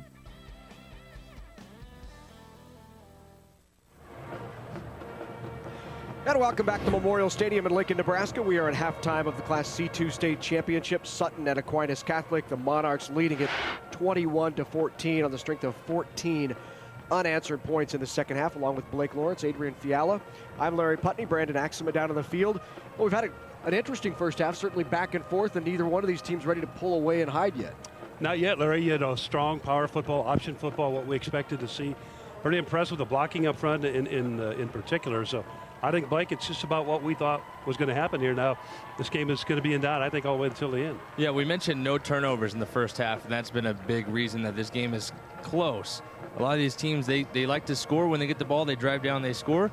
But if they limit the turnovers, they'll just be swapping off scores for the rest of the game. But look for Aquinas Catholic to capitalize on that experience factor in the second half. We've seen some great hitting, and see it right here in the highlights. So first half highlights early on, it was Raymer with the carry, then the touchdown by a Wiseman, and it was the Mustangs taking that early lead at 7-0, and it looked like, well, they scored 14 unanswered points to take a 14-7 lead. Wiseman showed a great deal of running ability there. We see the throwing ability, the stone, that touchdown pass. And it was the Monarchs late in the second half with 14 unanswered points. They come from behind and take a 21-14 lead at the half. Power football at its best right there for Aquinas Catholic. Very disciplined offense as well. Their offensive linemen stay on their blocks. They do a lot of that swap and trade and reversing, which throws off the Sutton defense. And so far, it's led to a very good first half for the Monarchs offense. And looking at the numbers, very even as well. A little advantage there in terms of the passing side, but otherwise pretty even up. And again, as you mentioned, Blake, the turnover situation 0-0, and that's good for each team. Hopefully it stays that way, but the team that's on top is going to be the one that forces the first turnover and turns it into points. So we are at the half of the Class C2 state championship game, the Monarchs and the Mustangs, and it's Aquinas Catholic on top. Third quarter action, the second half is coming your way.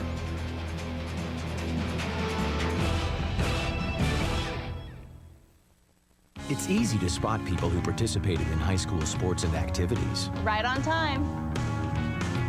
They learned important lessons like leadership, teamwork, respect. Hey, our meeting moved to 10. We'll be ready. Values that last a lifetime. We need to focus on 3 factors. Support high school sports and activities in your community. When kids take part, they get set for life. For others, it may have just been a summer job.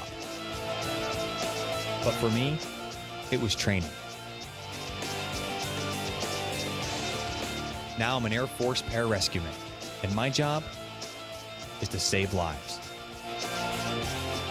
Make the right choices today and be ready for the challenges tomorrow.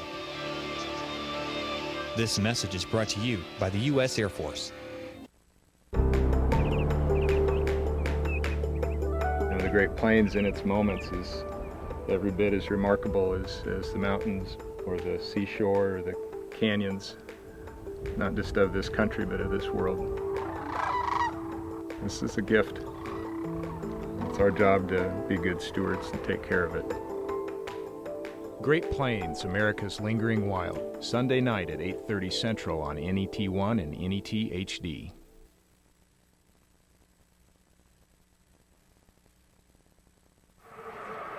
Back at Memorial Stadium, we are at halftime. Steve Raymer down in the field with our Brandon Axelman. Hey, Coach Raymer, after that first 3 and out, your offense really started moving. They really couldn't be stopped. You got 14 points before slowing down a little bit towards the end of the half. What do you need to do to get the ball moving again? We just got to be consistent with what we do. We had a false start there. I mean, this is a good enough team. If you make a couple of those mental errors, it's going to cost you. We have to eliminate our own mistakes and play within ourselves. We'll be fine. All right, Coach, down 7, state championship. What did you tell those guys at halftime? We got to get a stop. We got to get going here. We just got to keep playing our ball. We're going to get that stop eventually. All we asked in the last 5 minutes, have the ball in our hands or the ball in their hands, either way for a stop or for a touchdown for a win. That's what we're hoping to be. Thank you so much, Coach. Good luck. The Nebraska School Activities Association wishes to thank the following sponsors for their support of the NSAA Championships: U.S. Bank, Farmers Insurance, U.S. Cellular, the Nebraska Chiropractic Physicians Association, and the U.S. Air Force. Well, Larry Putney along with Blake Lawrence, Adrian Fiala, Brandon Axelman down in the field, and the thing that strikes me is that both of these coaches, both Mimic going into halftime and then coming back out, Raymer coaches, both seem very confident in their teams and both seem very confident. Neither one dejected, neither one thought that they were in trouble. They both feel like if they play their game, they're going to be in this.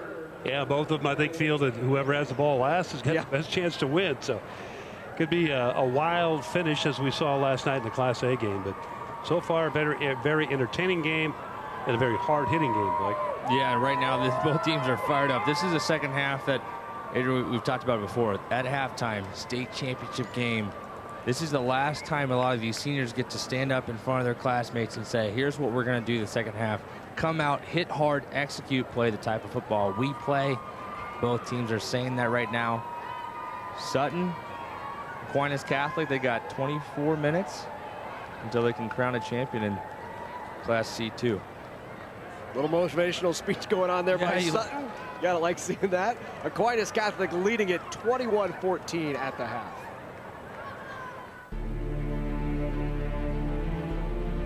High school football is the heartbeat of communities across America. The game unifies and has had an enduring effect on the American society.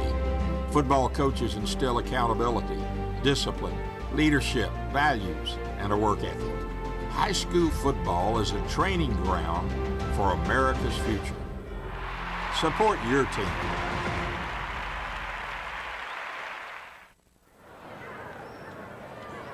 So, third quarter, just ahead in the Class C2 state championship. Aquinas Catholic and Sutton, as we said, it was Aquinas Catholic jumping out to that quick 7-0 lead, but back came the Mustangs.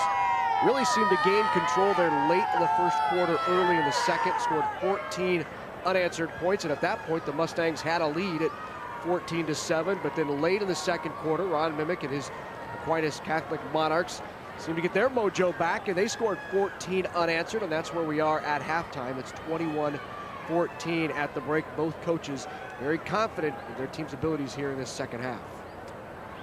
And both of them in the back of their mind talking about we need to stay away from the turnover situation. Because in a game like this, guys, we've been around enough. A game like this, that usually boils down to who wins, who loses. So there isn't much passing going on in this ball game, so that reduces that chance a great deal. But then late in the game, when teams are desperate to maybe make a score, that's when the passing game comes out, and that's when the opportunity is created for a turnover and either a good return or maybe even a return for a TD. So keep that in mind as we move along, as the Mustangs come out ready to kick it off. Ball control. Yeah. Time of possession. I mean, these are the type of games you see a lot of rushing offenses. Their coaches will say the same thing. Brandon, the interviews aren't too unique. Hey, ball control, time of possession. This will be key to success in the second half for both of these teams. See if we watch the defenses if they go to more of a ball hawking type of tackling as we get underway here. So Reed Stone squibs one along the field, and it was taken by the up man. A nice grab and down right there at about the 44-43 yard line, and that's where Aquinas will take over. Logan Kaler on the grab of that squib kick. Very alert play by the junior tight end. Saw that ball coming and gives his team a great position right there at the 43-yard line. So underway here in the third quarter of the C2 state championship game. Tossed by Aquinas, goes out to Stauffer. Stauffer with some room in front of him. Stauffer picks up a first down on the first play of the second half, drugged down from behind by the linebacker Max Olson. Max Olson's going to be approaching 200 tackles on the day, but Stauffer gets by most of the Sutton defense before getting dragged down. Big play to start the second half.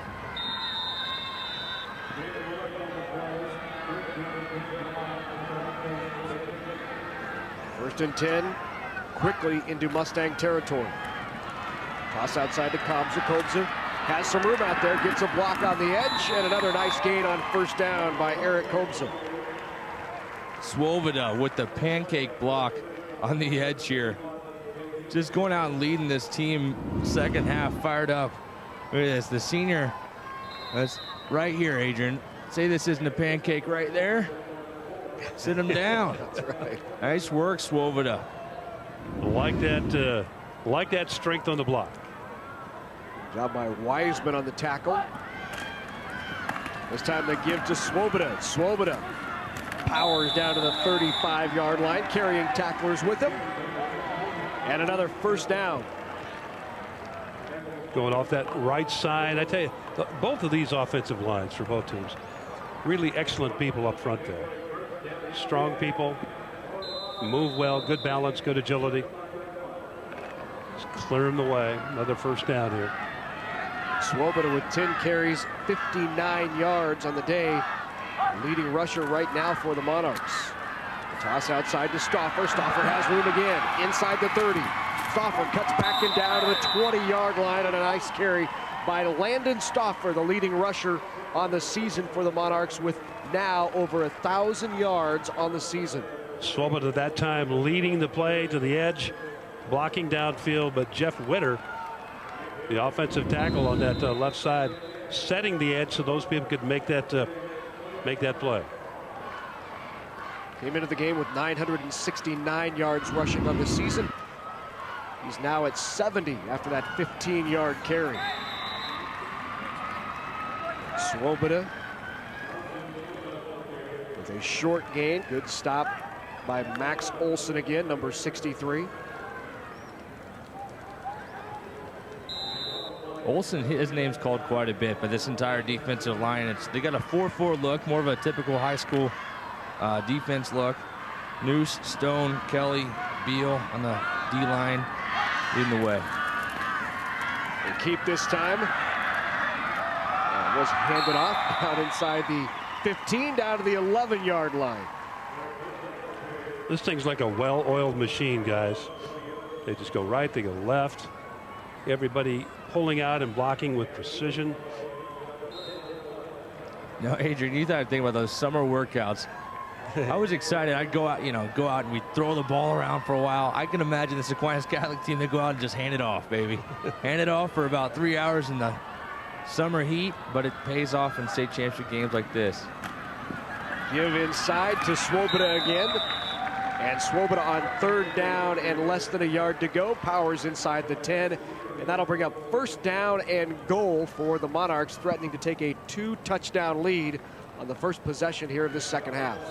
But Trevin Steger that time making that block to the outside, pulling from that guard position, making the block and making it work.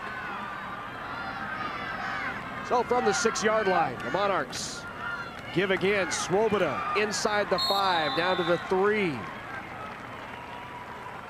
Tackle made inside once again by number 63, Max Olson.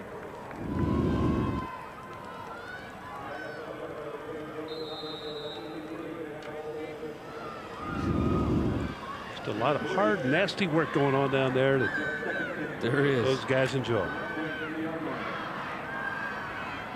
2nd down and goal, now ball on the 3. On the side, in, and the touchdown is Stouffer. So Landon Stouffer with another touchdown. Stouffer just picking his spot right there, Blake, just in behind the offensive lineman that we're pulling out and watching for a spot where he can cut. You see the lineman leading the play. Burish is 68. Cuts in behind that. And then wiggles in the zone. Yeah, that's just a great job. Good look. Now Stouffer in there for the extra point try. On its way, and it is good. He gets that one. So a big drive for the Monarchs here to start off this second half of play. They drive the length of the field. Took the ball at the 37, and it was a 63-yard drive. It gave the Monarchs a 28-14 lead. Man, that is not what Sutton wanted to do coming out at a halftime. Let Aquinas Catholic get down the field, but credit Aquinas Catholic coming out and they're playing their game. Every play is designed to misdirect, mislead the Sutton defense, and when executed correctly, not many teams in the state can stop Aquinas Catholic's offense. They're playing like a team that has won 25 straight games. Really, they sure are. Really impressive, methodical, and we all look at this game, that team that comes out in that opening series, 3rd quarter, usually sets the tone with your drive right there, and that can take care of business for the rest of the half sometimes. But again, very, very impressive work. Just boom, boom, boom. 9 plays, 57 yards, 3.5 minutes. A touchdown by Landon Stouffer, his 2nd touchdown of the day. 9 carries, 73 yards on the afternoon for Landon Stouffer. 2 touchdowns and a 2-touchdown lead now at 28-14. Stouffer kicks it off. It will be taken this time at the 4. Fake reverse kept by Brody Yost, and Yost going down the far sideline, still on his feet, out near the 20 and leans just over the 20-yard line. And the Sutton Mustang offense now needs to get something going, down by 2 touchdowns, their largest deficit of the game. Larry, got a question for you. How wide is this football field? 50-something yards? Yep, was it 53? 53 points. 70-yard return right there. Exactly, yeah. He ran 70 yards to get about 15. That's tough, but I like the play. I like Sutton's got to try something different. They're down by 2 scores now. Got to get on the board quick. First down and 10, ball at the 20. Kept by Wiseman. Wiseman hit hard at the 20, but spins out of that tackle. Wiseman broke about 3 tackles on the gain of 1 yard. And he did a good job to hang on to the ball. That first move off the snap, watch it here. A little bit of a problem right there, but he hung on to it, and then just running the gauntlet right here, tried to get loose. A lot of guys have a shot at him, but he just refuses to go down. 1, 2, 3, third guy, fourth guy, finally got him. Second down and 9 now for this Mustang offense. Quick give to Carlson. Boy, Adrian, it's 2 plays in a row, not getting many yards, and typically Sutton, they get a lot of yards per play. In the first half, they were actually outgained the Aquinas Catholic offense and ran more plays, had more yards, but not looking so hot those first 2 plays. Do you say pass? Do you look to roll out? Because you know Wiseman, if he's got the run pass option, he's pretty good. As we talked about earlier, you're talking about coming out of what you normally do. And this formation doesn't seem to lend itself to the pass at all. It is not. Wiseman keeps it. Wiseman tripped up in the backfield and finally pulled down by Matt Jacob. And shy of a first down. Good thing that Jacob continued to pursue, because Wiseman losing his balance and starting to go down. Maybe he keeps that. Watch it right here. Missed tackle right there. Here comes Jacob. Keeps his balance. He needed about 2, almost 3 yards to get the first down. He loses the balance, gets tackled. He's not going to get it. So in to kick it away is Cole Wiseman. Wiseman on the punt. Rolls out of bounds at the 42-yard line. So Aquinas once again with great field position here in the third quarter. Second possession of the third quarter upcoming. Trotting back out is Trey Simrod to lead that Monarch offense. Larry, they started their last possession at about the same spot at the 43. Got the touchdown run from Stauffer there. Now they start at the 42. And if they're as methodical as they were last series, it's going to be tough for Sutton right here. The dropping back to throw is Simrod. Simrod out into the flat, just off the fingertips of Landon Stauffer. Trying to give the Sutton defense a little twist right there with the pass play. They don't do it much. No, they don't. Pass for 49 yards average per game this year. That brings up second down and 10. A steady offense like this that runs the ball. A 1 incompletion puts you behind that down and distance pretty quickly. And they have plays like that on the reverse to get it all back. Stauffer with the carry again, out near midfield. Yeah, that'll make it a 5 yards every time. A long third down, an intermediate third down. Right. Third about 6. But they are apt to pick that up with their running game, as we've seen here. Sutton gonna load it up here. They got 8 people up front right now.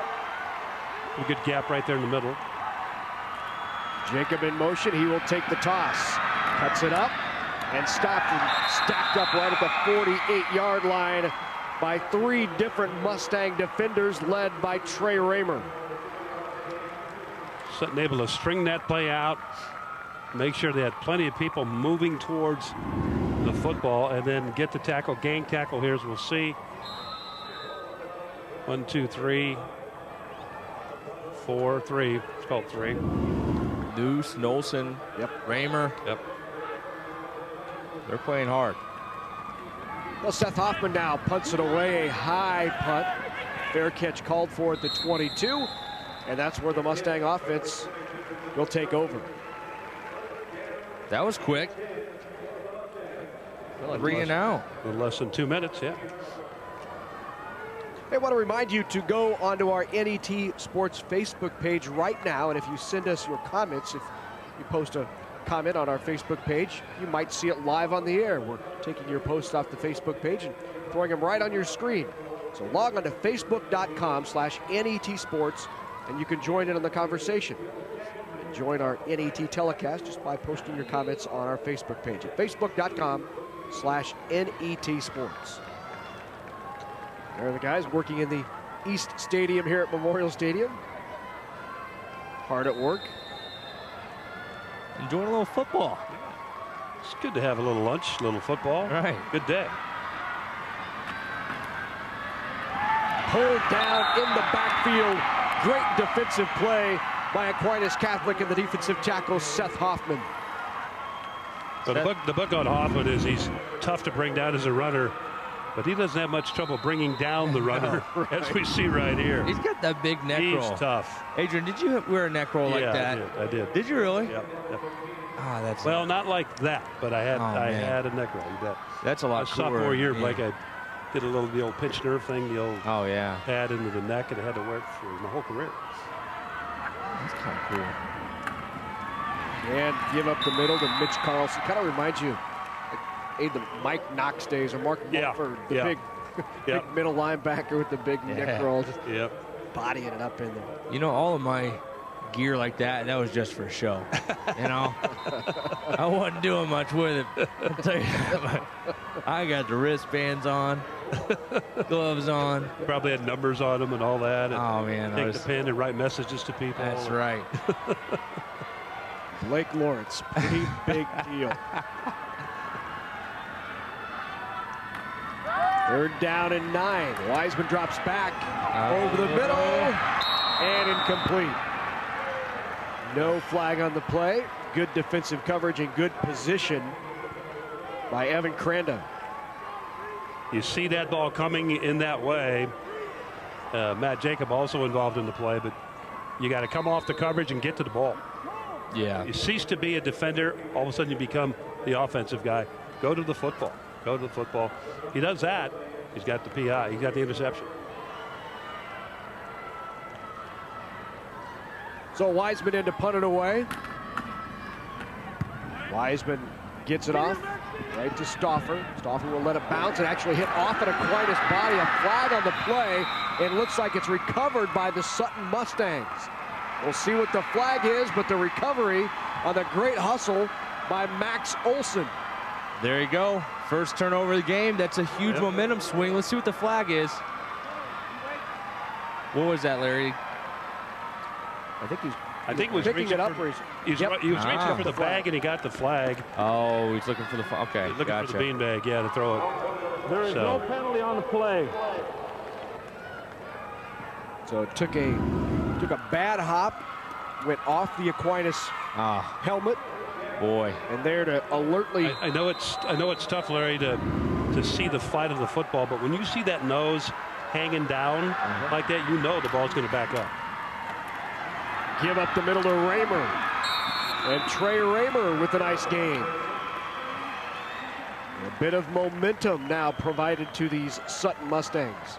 You know, going back to that punt play where it bounces off the player, what was it? What would you say, Adrian, back in the day? We yell, Peter, you know, try and get everyone away from the ball. Away from the ball. Is that what the term was? It's been kind of the standard back there in football to yell that. Right. But when you see that nose turn over, you better get away. Yep. Wiseman pulls it out of the belly, keeps it himself, down to the 35, 34, and another first down here for this Sutton Mustang offense that has a little bit of hop to it now. Another Wiseman, nothing into something. That play scheduled to go this way. Let's go back this way and pick up the first down. Very alert play by Cole Wiseman. I think if this Sutton offense has a chance to score here, or for the rest of the game, is going to be on the legs of that guy right there, Cole Wiseman. Talented player. He's kind of putting it on his back a little bit here. On the reverse to give to Yost. And Yost drugged down after a short gain of about 2 yards. Eric Kobza along with the teammate out there. There were 2 people on the flank. The lead blocker took the inside. Watch it here right now. 2 people are going to come out. The lead blocker took the inside player, and Kobza was the outside player. Had enough speed and quickness to get back into the play and make a great tackle.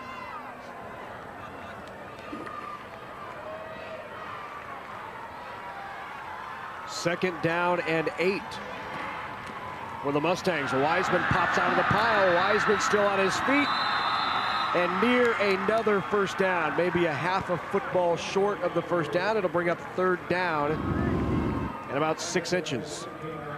He doesn't run the way he's supposed to a lot of times, but it doesn't matter. 8 yards there. Really important 3rd down here. Well, actually, Sutton, they're a 4-down offense, so you know what? This might as well be 2nd down in their eyes. Right. He doesn't need a compass, is what you're saying. They're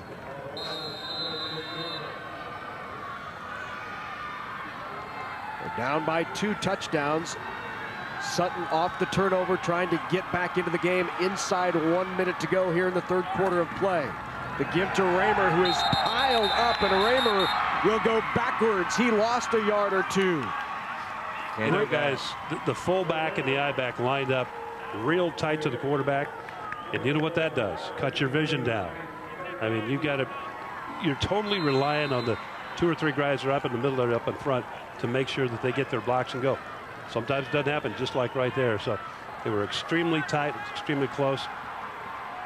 And they're a little bit more back off here. Now 4th down and a yard. 4th and 1. An important play here with 10 seconds to go. The quick snap.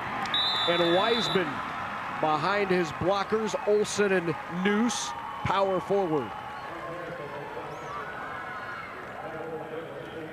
And a 1st down for the Mustangs. Man, this is clock is ticking down very fast 3rd quarter for both teams. Not much action for Sutton. They're going to the sideline looking to score at the open minute of the 4th quarter. We get a ball game. So if the Mustangs are to take home their first state title, they'll have to come back from 14 down in the 4th. They trail it 28-14 as we head to the final 12. America's export of soybeans helps the U.S. maintain a positive agricultural trade balance. Nebraska contributes half of its soybeans for export. The protein and oil content in soybeans enhance the growing demand for higher protein diets. The Nebraska Soybean Board promotes research to develop new soybean varieties with higher protein and oil content for major agricultural markets. The Nebraska Soybean Checkoff, growing opportunity from the ground up.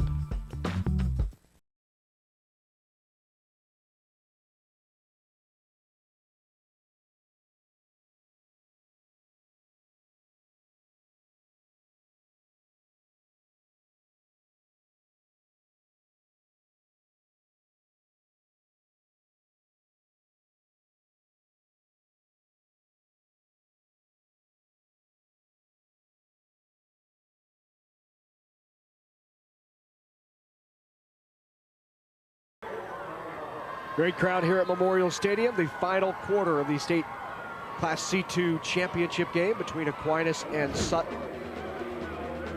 Well, our question was, who holds the NSAA Class C2 playoff record for the longest interception return in a game? And it was Bill Jackman from Grant. 98 yards did against Meade back in 1980, and Brenda Marion knew that from Omaha, Nebraska. So congratulations, Brenda. We'll be sending you a t-shirt as well as the NET mug. Larry, great to see one of Nebraska's greatest basketball players. That's right. Excel at football. That's terrific. Jackman ended up going to Duke. Yep. A couple of years, then came back to Nebraska. Back here, yep. Great player. They give to Mitch Carlson in the middle on 1st down. Carlson for a short gain. Stopped there by Mike Mariowski. Adrian, I'd like to see Cole Wiseman roll to his left here. Give the illusion that he's going to pass, but to take off running. Just get some blockers out in front of him. He's got a lot of space here, and with the wheels on his legs, he can get to the edge pretty quick. We said at the top, he gets to the edge very quickly. 2nd down and 9. Wiseman back to throws. Got a man out there, and it's tipped away at the last second. Great defensive play once again by Aquinas Catholic. Prior to that play, Wiseman was 2 of 5 passing for 16 yards. He did have a touchdown mixed into that. We'll see it here again. Trying to fool up that secondary as far as running the ball They did not bite. Pretty good coverage right there. I believe that was number 6, Evan Cranda. We haven't said coverage. Yeah, we haven't said Cranda's name a lot, but he has made a lot of plays on the edge. Great play and pass defense for the Aquinas Catholic junior. Well, 3rd down, 3rd and 9 here. To the air again. This time the quick toss out to Yost. Yost with a nice gain out near a 1st down. He'll come up just short, maybe a yard or 2, so it'll bring up 4th down. They'll call it 3 yards, 4th and 3 for this Mustang offense. The testy play, it's a play that Wiseman usually makes himself. We'll see the play just coming in. Brody Yost, a messenger. Big play here early in the 4th quarter. Down by 2 touchdowns. 4th down and 3 for Sutton. Wiseman trying to draw him off sides. And then a timeout called by Coach Steve Raymer. They had Sabota linebacker looking like he's going to be coming on the play. I think he had some sort of play with Wiseman decided to come short side. But Sabota there very alertly ready to make the play. Austin Sabota, one of the leading tacklers on the ball club. It's always an interesting play when they try and get the defense to creep off sides, because you know the whole defense is out there yelling it. It just comes down to one player not listening. I would love to know what you think about our broadcast today here on NAT Sports. Send us an email. Let us know what you think about our coverage of the NSAA High School Football and Volleyball Championships. We value your statewide NET television. Let us know your opinions. Also let our sponsors know by writing to sports@netnebraska.org. Certainly appreciate you watching us right here on NET and love bringing you these state high school football championships across the state on NET and NET HD, as well as online.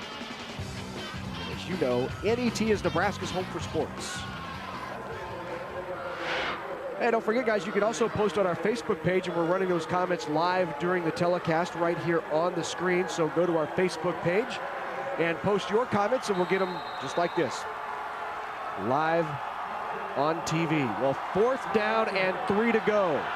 Mustangs are 2 for 2 on 4th down on the day. Wise pulls it down under pressure. Wise scrambling for that 1st down. He reached out the ball at the last second, and he might have got enough on that 3rd effort with the stretch. This will be close.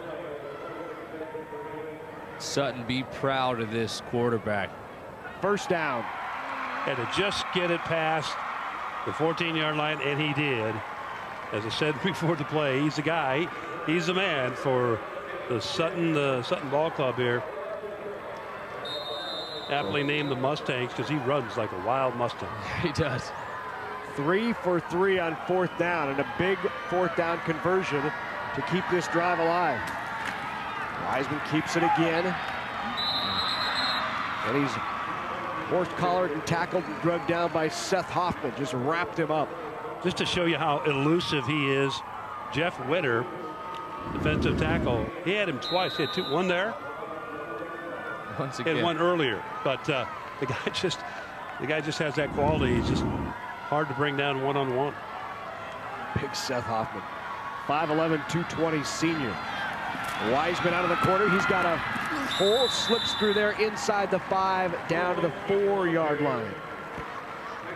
That's what I like to see. That's what Sutton needs to go to, is just get to the edge. I mean, up the middle, this D-line for Aquinas Catholic, they're not giving up much. Seth Hoffman, Jeff Witter, Miziovsky. I mean, all these guys are up there. But right on the edge, that's where Sutton has the advantage. I look to see them do that again. So 1st down and goal to go for the Mustangs. Mustang fans would like to see them score in a hurry here. Don't waste any more of that time. The give to Raymer. Raymer's got room, but stopped right at the 2-yard line. Great surge there by Aquinas. Number 46, Zach Krink, along with James Burrish in there on the tackle. Krink, the leading tackler for Aquinas with 120 this year. 6 sacks on the year. Very instrumental in stopping that for a short gain. 2nd down and goal to go from the 2. Wiseman keeps it himself, follows the block of Raymer, and Wiseman is in there for the touchdown. Not much doubt about that one, guys. Yeah. Once he gets that head of steam, he heads to the corner, in close like that, a couple of yards. He's going to put it in there unless he fumbles the football. Watch him here. This is full steam and a terrific block up front there by Raymer. Pretty simple. Both teams, you have a lot of players that play both ways. In this fourth quarter, you start to see some of the legs get tired. Comes down to effort, fight. Here's a big one right here. An important two-point conversion. Ball goes on the ground. And the two-point try, no good. And Raymer was hit hard to try to reach down and recover that ball. He's back on his feet. One more look at the touchdown. Good blocking on the left side right there. And again, pretty academic for Cole Wiseman when you get it that close with his speed and this set. Wiseman, 24 carries, 117 yards, and 2 touchdowns in the game. Get out of the field to Brandon Axelman. Brandon. I know you guys were calling them, and some of our viewers saw the Class D1, D2 championships yesterday that were 8-man football. And actually, Sutton coach Steve Raymer has 2 8-man football championships on his resume as a coach in Iowa for Central of Fenton back in 2002-2003. So the Sutton coach is looking for his first 11-man state championship here today. Thanks, Brandon. Great football coach, and he's really done a nice job with this Sutton Mustang program in this short amount of time. First time here in a state championship game since 1989. They were the runner-up in 89. They won it in 88.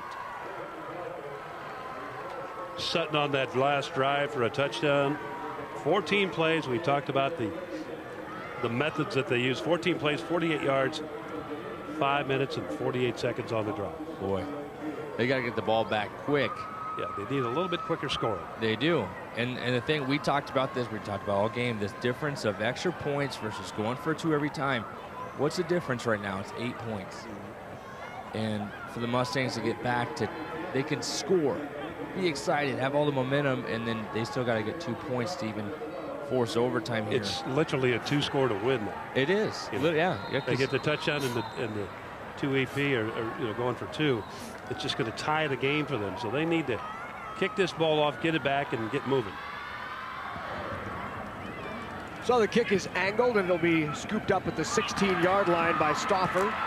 Stauffer corralled right away. He's out past the 25, the 27-yard line.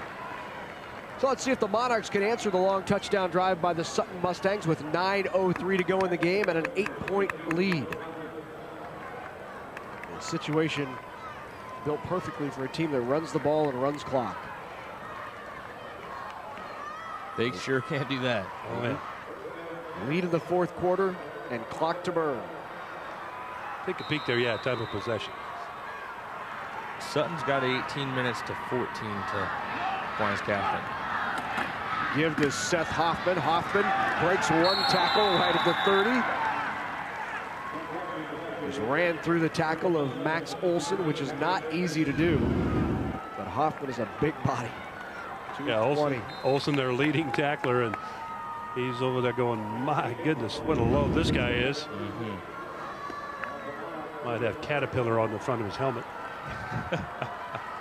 Gain of 8 on first down. Hoffman again. And just driving forward near the first down, and that will be a first down out past the 38. You know, we've been keeping an eye on how many plays each offense has had the opportunity to run today.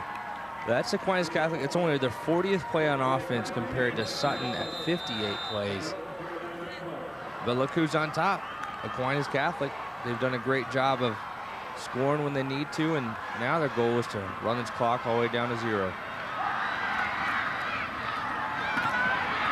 Zimrod hands it off. And a good carry by Stauffer. And another first down. A gain of 13 yards on the play into Mustang territory. Well, that offense just cuts up the defense with precision. Nothing too fancy, nothing too anything. Just very, very effective and well executed.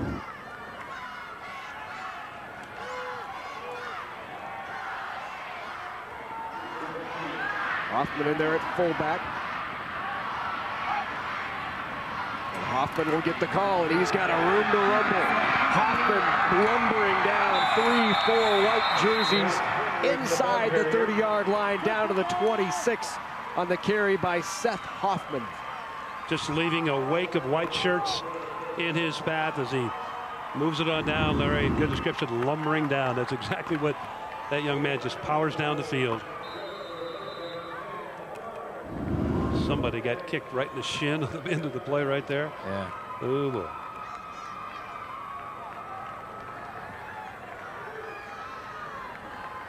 Ball spotted now at the 27-yard line. 7:30 to go in the game, and the clock running.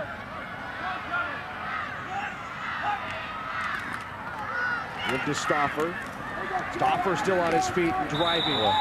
Was breaking tackles, and you wonder maybe if they're leaning on that Mustang defense and beginning to wear out a bit, missing some tackles we didn't see them miss earlier in the game. Good point to make, Larry. I'm sure that's right there in what's happening down on the field. You know, I read about this ball club. 3 great running backs, 2 great fullbacks. Just come at you with power. We have seen that all happen here today.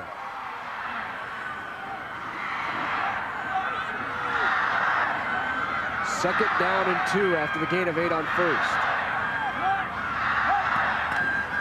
Give up the middle again, and another first down for Hoffman. Spins around, and Hoffman inside the 10 down to the 8-yard line. And suddenly Aquinas has just gone on a big drive, just pounding away at the inside of that Mustang defense. Yeah, Sutton defense is getting up a little slow. They are tired. They're on their heels. This is just a long game to battle an offense like this. Big offensive lineman for Aquinas Catholic paving the way. A lot of seniors out there pushing for one last time. Cole Wiseman right at the end, sticking his nose in there.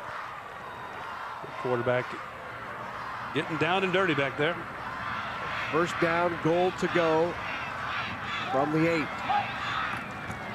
Again, Hoffman. He's got room in front of him, and Hoffman in there for the touchdown. They just jumped on the back of big Seth Hoffman that entire drive and said, big boy, ride us down the field. Started this drive at the 27-yard line and just methodically took it apart all the way down the field. Just a masterful job.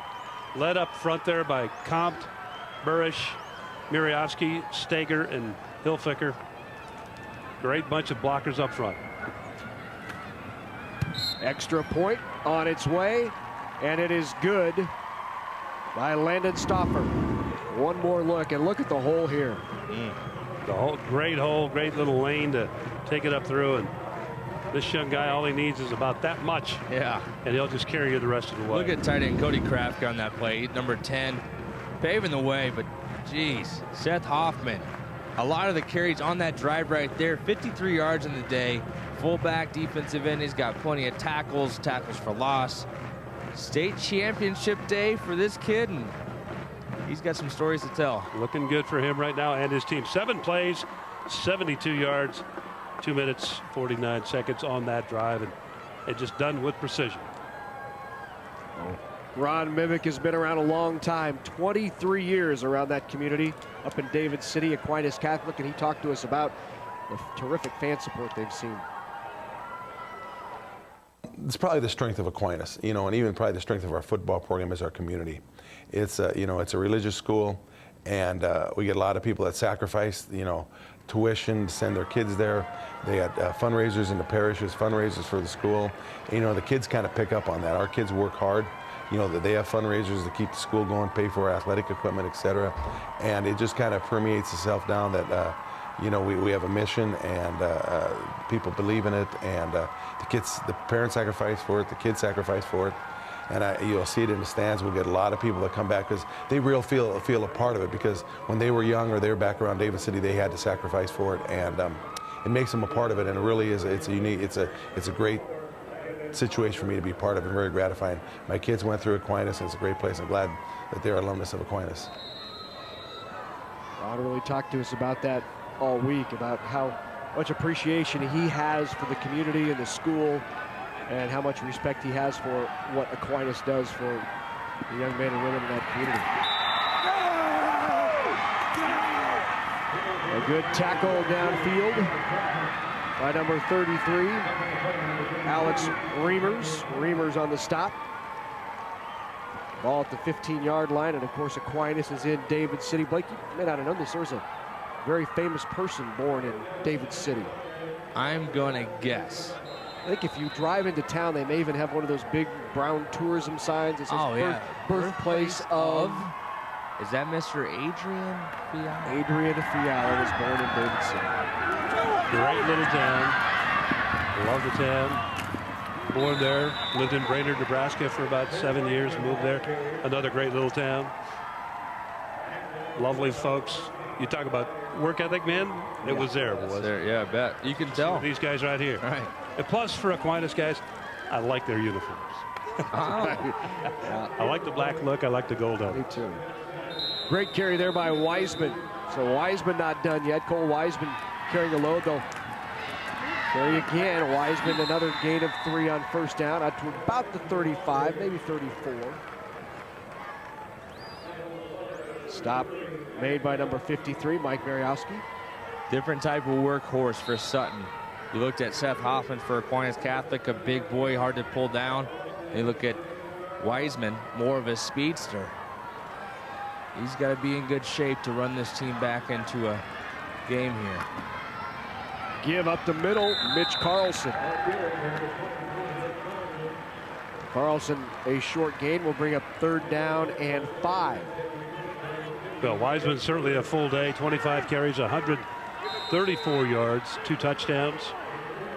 And trying to make it happen here quick. Time is mortal enemy right now of this ball club. On 3rd and 5, Cole Wiseman under center has really led the way all year for the Mustangs. And he'll lead it here on 3rd down. Try to get the corner, and he does. He'll have it up for a 1st down, and Wiseman is run out of bounds. Keep it up. Keep it up. Get him some water. He's going to be running. Cole Wiseman, the son of assistant coach Chad Wiseman. Trey Raymer, the running back number 6, the son of head coach Steve Raymer. So certainly special being here at Memorial Stadium, playing for a state championship for both of those coaches and their sons.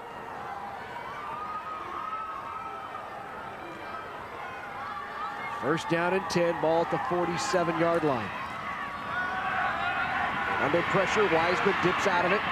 Still head up, looking downfield, and throws it away. Yeah, you saw that play develop, and it looks like they're going to flag him for it. There was absolutely nobody over there. Intentional grounding will be called against Cole Wiseman. Well, and obviously the out-of-the-box, throw it past the line of scrimmage rule doesn't apply. That's not in high school. That's not apply. Yeah. Yeah, obviously. I was going to say that's a smart play. Well, it wasn't until the yellow came out. Right. Intentional grounding on the offense. Lost it down. 2nd down. You know, and I'm not so sure that Wiseman had that idea either, you know, because what do you do? I mean, just right. Run it out of bounds? Hey, could have. What do you do? Yeah. He knows he can't take the sack. He doesn't want to take the sack.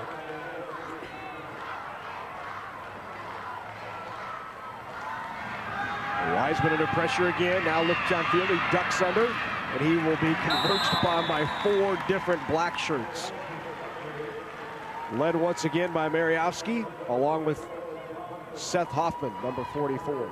Adrian, they're playing the second half like black shirts for Aquinas Catholic. Yeah. And they are a fast crew. They're in the backfield quick. They're stopping the middle game. They seal the edges. Don't let these guys to turn the corner. Man. Yeah, they have been known and very evident being a harassing defense. Give you a lot of looks. Swarmed to the ball very well. 3rd down and long. Pressure under Wiseman, and up get him. On the blitz from the outside, Matt Jacob takes him down. That'll bring up 4th down and forever. Jacob so close all day. He finally gets one. Couple of sacks on the year, and here he comes. You knew this was coming. Great effort. Great play by Aquinas Catholic. Matt Jr. Yeah. 5'6", 145 pounds, out there playing in the big time. A timeout called by Sutton on 4th down and what is now 23 to go from the 34. With 3:49 left. Really, you probably have no choice but to go for it, do you? No. I mean, with the Aquinas offense, 3:49 to go, down by 2 touchdowns. Even if you punt it away, you're not going to get it back in time to score twice. Once again, the old 10-point, 5-minute rule comes into play. Right, just keep going for it.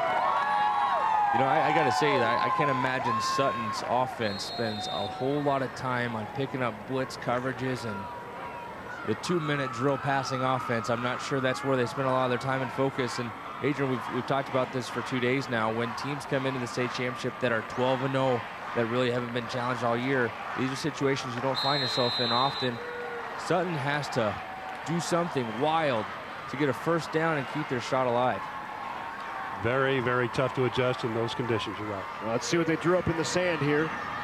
3rd down and 23. Wiseman tosses over the middle and flips it back. Raymer has it. Raymer with a gain of 13, but needed 23. And the Mustangs will turn it over on downs. Concept good, plan good. Just didn't work out the way you thought. Well, alertly Aquinas hung back. If he, who was that number? Stauffer. That's Raymer. Who tossed it. Yep, I was thinking the tackle. Nice job by Stauffer to lay back and not attack the ball early. Yeah. Yep. If Raymer could have maybe got a little bit wider on the lateral, right, might have worked a little bit better, but it was just too close. Too close on the play. So 3:39 to go in the game and a 15-point lead by the Monarchs at 35-20. And now it's just pounding away and a running clock by the Aquinas offense. Adrian, you looked at that A game last night, Larry. You guys saw late in the game, Millard North, all they had to do was just run out the clock. But they kept running these plays where it has a lot of handoffs and trickery and foolery. They fumbled the ball. They gave Omaha North a chance to score and take the lead. So the one thing, if I'm coaching for Aquinas Catholic, I say let's do very conservative handoffs, no read plays, no reverses, just run out the clock. Good point to make. You don't want any unnecessary ball handling. On the toss, outside to Stauffer. Stauffer with 3 blockers in front of him. Alertly stays inbounds and keeps the clock running. It's a good job. 2 things in the play. He went from the west side of the field all the way over to the east side, burned off some time right there, got over there. Things were kind of blocked up, so stay in bounds. He did that. The clock continues to run. Well, the best thing that Sutton could wish for here, Adrian, was a 3 and out. And they got a chance here. Just got to keep going. And, you know, stranger things have happened. We saw it last night. 3rd down and 8. They will let the play clock tick down before snapping. They snapped with about 6 on the clock. The give up the middle to Swoboda, and Swoboda pounds his way for a first down. That could be pounded his way to a state championship. Yeah, that could be it.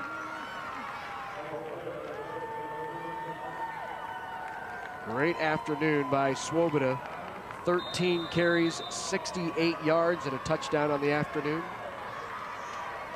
And all of them, as I like to say, hammer and tong, without a doubt. 267 yards on the ground by Aquinas Catholic today. Inside 2 minutes. Carry down to the 30-yard line. Carry by Jacob. You know, Larry, Adrian, just look at these guys. This is a tough fought game for both teams. There have been no big plays. Every yard, every point has been earned by these offenses, and these defenses are doing a great job of stopping when they need to. It comes down to just getting in the end zone a couple more times, not turning the ball over. I mean, Aquinas Catholic has done a decent job of controlling this game. Well, Sutton, a terrific community up there in northeast Nebraska. The Mustangs have long been great in basketball, now seeing football success, and it's another one of those communities that just has terrific support. And we talked to head coach Steve Raymer about that. You know, it's been 24 years since they've been in the state championship, so you know, the community's just really pumped up, and you know, we're going to have a lot of fans there. We've had a great amount of community support. It's just Sutton's a great town to live in. These small communities, everybody in the community here in the stands for these big community moments like this. It's a moment they'll remember for a long time on both sides. All should be proud. This is a big stage to play on. Both teams fighting very hard towards the end of the game. 2nd down and 5. Swoboda up the middle, and Swoboda inside the 15, down to the 10 on a big carry by Swoboda, who's slow to get up. Took a pretty good hit down there, as you saw. Pins go right out from under him, and yep. Gain of 18 on the play by Swoboda, who's... Let's take a look here. Now Wiseman, boy, Cole Wiseman has been involved in a lot of hits on defense in this game, and just got him right below the knees. That's a tough one. You know, Adrian, when the safety's involved in a lot of hits, and it's not usually a good thing. Yeah. Unless he's a very aggressive safety. So. He'd have issues, no doubt. Swoboda out, and they replace him with big Seth Hoffman. They'll give this one to Jacob, and Jacob inside the 10. Yeah, as these youngsters wind it down here, and again, you commend each of these teams and their coaches for what they've done, but every one of these kids, the coaches, and even the parents and fans, they'll remember this day for a long, long time. Probably the players the rest of their lives. Playing in Memorial Stadium, playing where all the great All-Americans and the Husker greats, right, the people you only read about and hear about and see on television and highlight reels and history shows, playing on the very, very same field. So it's a great moment for all these kids. No matter if you win or you lose, it's a great moment for the youngsters. So we are inside a minute to play, 40 seconds, and wholesale changes coming on for Aquinas Catholic. The high fives on the sideline and the congratulations. And now the moment for these kids to be able to say, I played on that turf.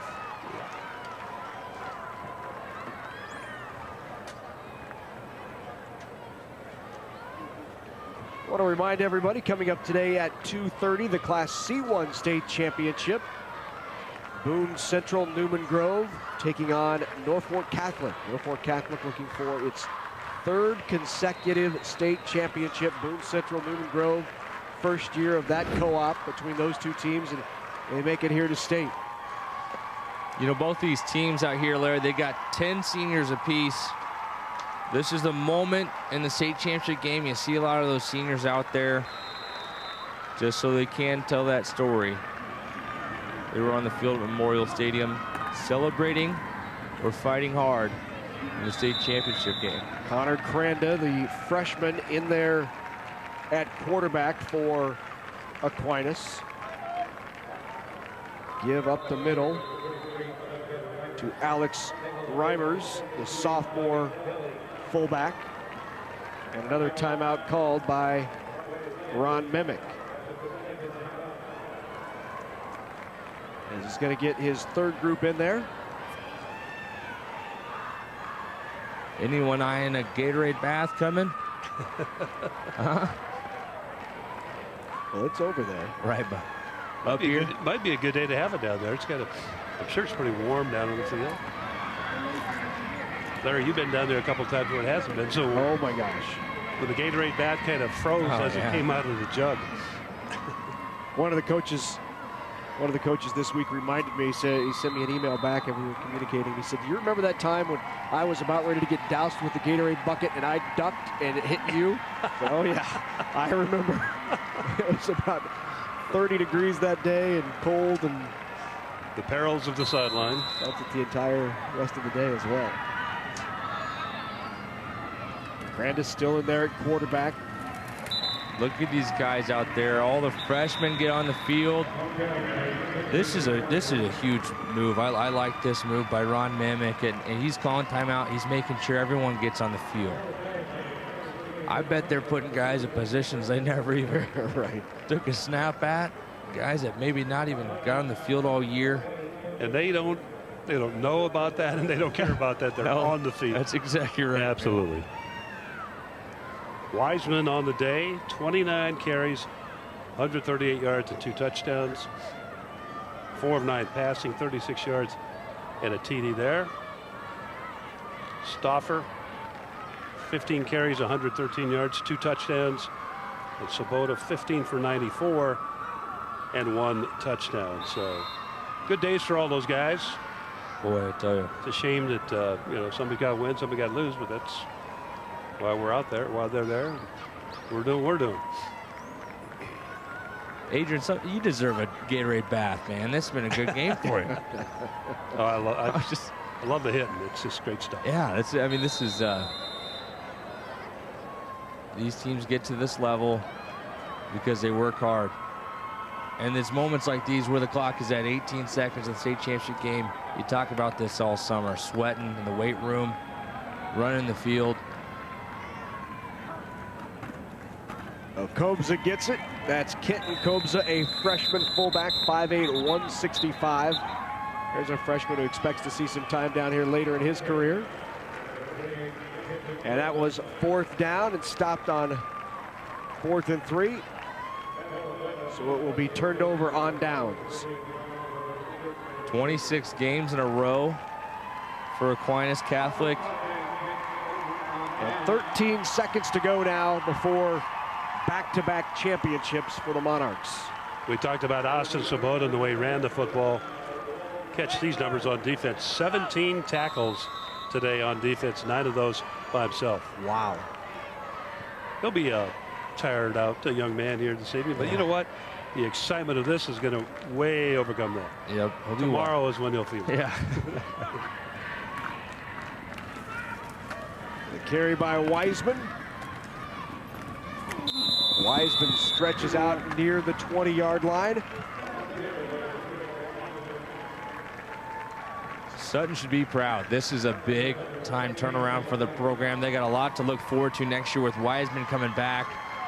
They're bringing on all the kids that say they can play on the turf, but man, they got a lot to smile about at Sutton as well. The clock rolls, and that will do it. So that's the game. And Aquinas Catholic, for the 2nd year in a row, captures the Class C2 state championship.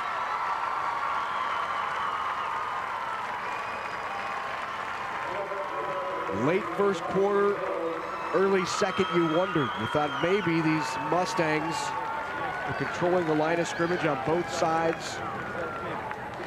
Scored 14 unanswered points, and they might possibly be able to pull the upset. Well, those halftime numbers, Larry, were pretty even across the board, and thinking that, as one of the coaches referred to, says whoever gets that ball last probably has the best chance to go. Well, that lead got lengthened by the Monarchs, and Sutton not able just to come back and do what they needed to do. But they played well. They played tough. Not a lot of mistakes out there. It's just a matter of just a couple of things just didn't work.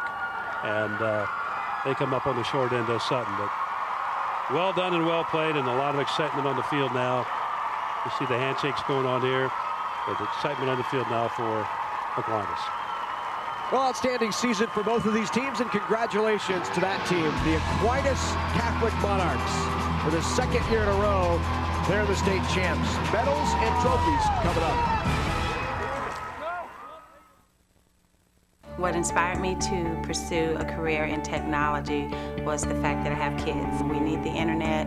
They wouldn't be able to do any of their research without it. It's really important for our children to think science and technology is important. I believe that all kids should look towards technology because that's where the world is going. Get involved in all of the science activities because all of that experience can lead you a long way.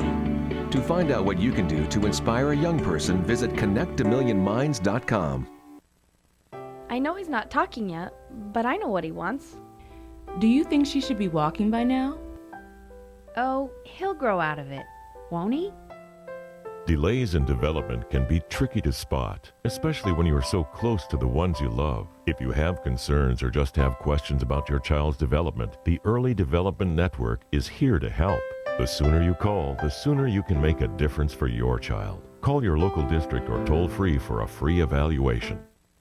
My senior year in high school, I was wrestling and sustained a concussion. It was really hard on all of us as a family. It doesn't have to be a major blow to the head to cause damage. From deciding to sit out, I really believe that I recovered almost completely. It was a hard decision to sit out, but my doctor told me I would have brain damage later on if I risked wrestling. A high school sport wasn't worth risking brain damage to me. NET sports coverage of the 2012 NSAA Football Championships are brought to you in part by the Nebraska Public Power District, applauding the dedication, teamwork, and sportsmanship of Nebraska's high school athletes. By the Nebraska Soybean Board, encouraging the use of renewable biodiesel fuels for a healthier environment. For information, nebraskasoybeans.org. By Time Warner Cable, inspiring young people to build the skills they need in science, technology, engineering, and math to become the problem solvers of tomorrow. And by the Nebraska Department of Health and Human Services, reminding you that a concussion is a brain injury. For information, go to dhhs.ne.gov/concussions. We are in Lincoln, Nebraska at the home of the Huskers, Memorial Stadium, where the Class C2 state championship was just contested. Aquinas knocks off Sutton 35-20, and now for the medal presentations, we head to our public address announcer, Rich Broderson. The Nebraska School Activities Association is honored to have medals and trophies for both of these outstanding teams. The award presentations will be made by NSAA Board of Directors Mark Norvell from Fillmore Central, Alan Gary from Medicine Valley, NSAA Executive Director Rhonda Blanford Green, and U.S. Bank Representative Cindy Hilger. Here are the awards for Class C2 runner-up Sutton. Well, head coach Steve Raymer and your assistants, please present the silver medals to the members of your team. Players, as your name is called, please come forward to receive your medal. Number 1, Blake Delarme. Number 2, Drew Steinhauer. Number 3, Cole Wiseman. Number 4, Armando Oxner. Number 6, Trey Raymer. Number 11, Brody Yost.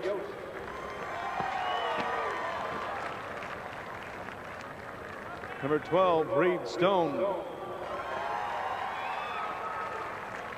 Number 18, Alex Delarme. Number 22, Noah Johnson. Number 23, Mitch Carlson. Number 24, Cole Shelcock. Number 28, Tyler Bailey. Number 30, Brady Fair. Number 33, Tristan Sheridan. Number 45, Knut Wispaka. Number 53, William Wapner. Number 55, Dalton Schmier. Number 59, Levi Henry. Number 60, Logan Beal. Number 61, Jake Noose. Number 63, Maxwell Olson.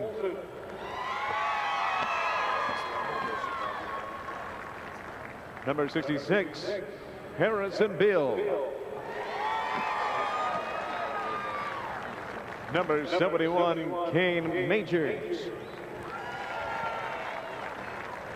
Number 73, Robbie Kelly.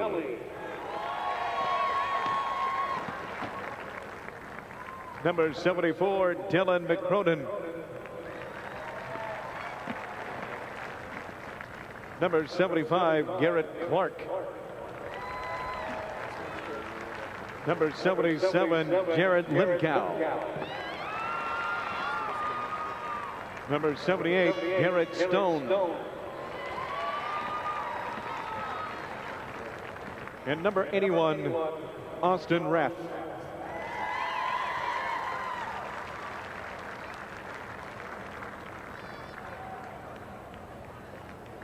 And now, here is the 2012 Class C2 runner-up trophy. Congratulations, Sutton High School.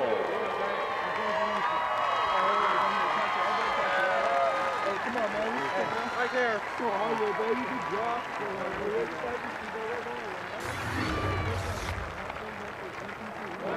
Well, a lot to be proud of for the Sutton Mustangs. First time down here at Memorial Stadium in a state championship game. First time in a title game since 1989. And what a game. Cole Wiseman, the quarterback, number 3, 152 net yards, 2 touchdowns, just a junior. Will be coming back next year. A lot of bright things ahead for this club. Yeah, that's right. And we talked about it all day, is that they came a long way from a losing record or mediocre record last year to an undefeated regular season deep in the playoffs, and they were in control of this game for a little bit today. So Sutton, keep the head high, put the trophy into place, and say, hey, we're getting a bigger one next year. Time now for the medals and presentation for the champions, the Aquinas Catholic Monarchs. Back to Rich Broderson. And now to the champions from Aquinas Catholic High School. First, head coach Ron Mimick, we have a special award for you. Now, coach, would you and your assistants please present the gold medals to the members of your championship team? Players, as your name is called, please come forward to receive your medal. Number 3, Matt Jacob. Hey, Matt, good luck. Number 4, Landon Stauffer. Great career. Number 5, Connor Cranda. You're a big guy. Good work. Number 6, Evan Cranda. Nice job, Evan. Number 7, Ryan Bevrina. Good job, Ryan. Number 8, Noah Pellon. Hey, Noah. You know you're a good guy. Number 9, James Kobza.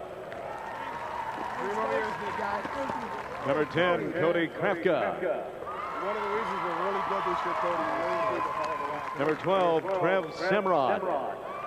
Nice job of running us, big guy. Good job of running us. Good job. Good job, Tom. Number 14, Michael Byers.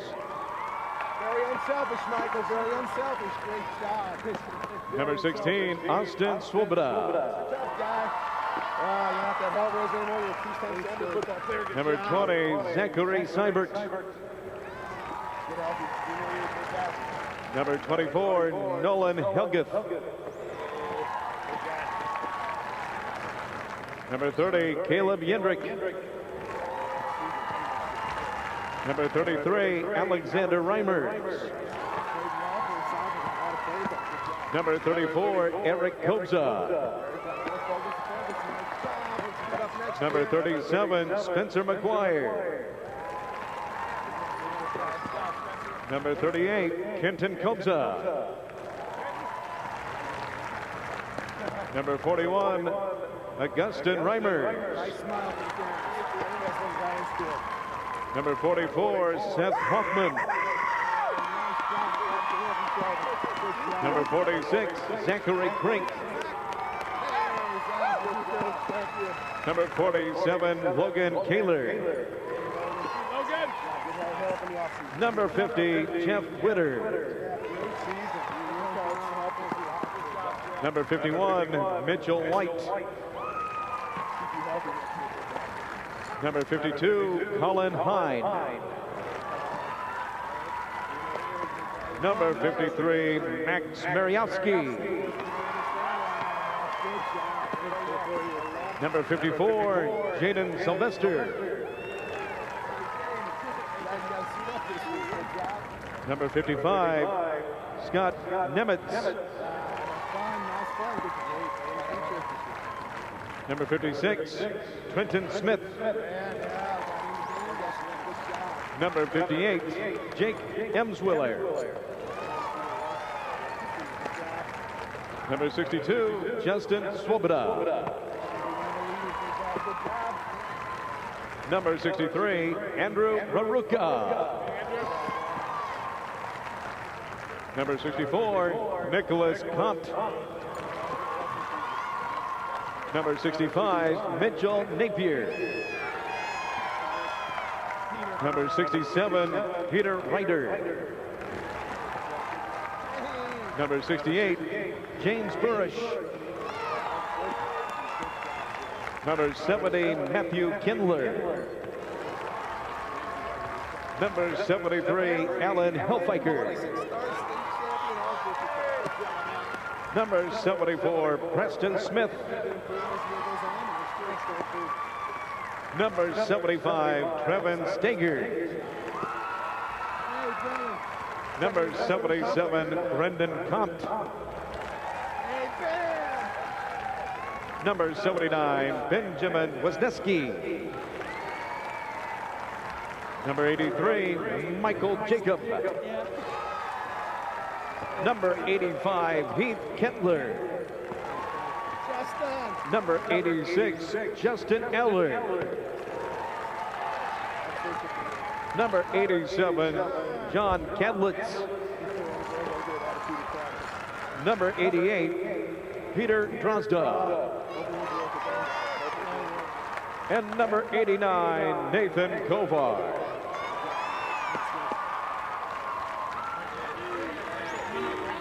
And now, ladies and gentlemen, for these outstanding athletes and their school, here is the 2012 Class C2 State Football Championship Trophy.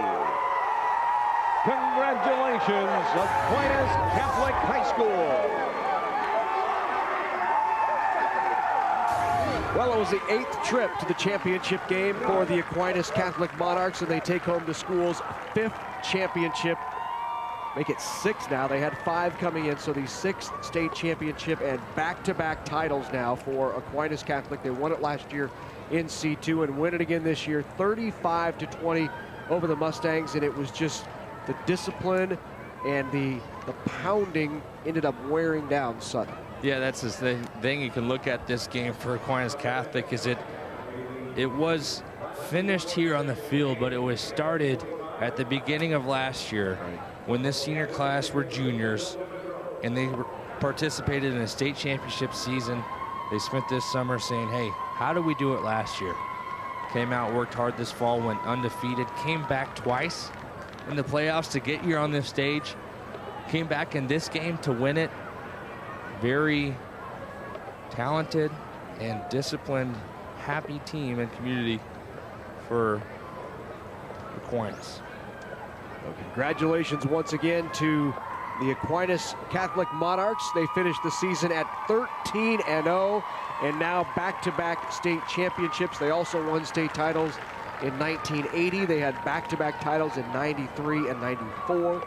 Won it in C1 in 97. The last year and this year back-to-back in their 8th trip to the state championship. They win their 6th state title. Let's go down to the field to Brandon Axelman. Brandon. Here with Coach Mimic. Coach, state champions last year, again this year. What does this one mean compared to last year's? You know, last year was, we hadn't won one for about 10 years or so, and it was real enjoyable.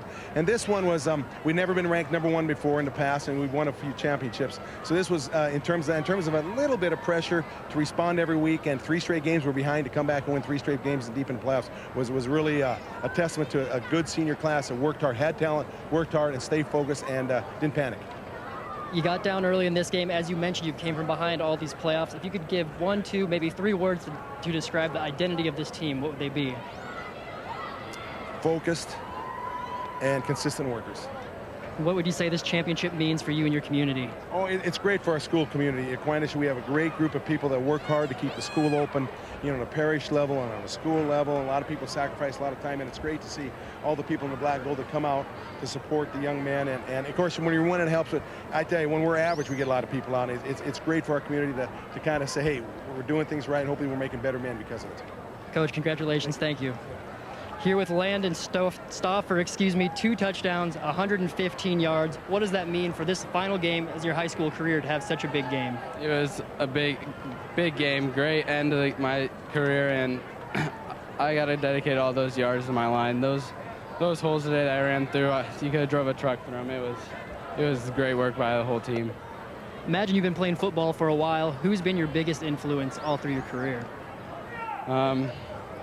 Coaches, just the community around me, and when you're younger, coach always works us in with reps, so you're always looking up to the older guys, looking what they're doing, and so you have to just do what they do. And then as you get older, you get into the routine, and then you got the younger kids looking at you as the older guy, and then so just the whole team. Is this it for you, or are you gonna be playing football in college? I'm hopefully go play in college, because I love this sport. And this feeling right now is the greatest feeling in the world. I hear all your teammates yelling for you for the picture, so go join them. Congratulations. Thank you very much. All right, thanks, Brandon. Terrific job. Congratulations to Mr. Stauffer, who had an outstanding game. To Ron Mimick, the entire Aquinas Catholic team and community, back-to-back state champs, and what a terrific day for David City.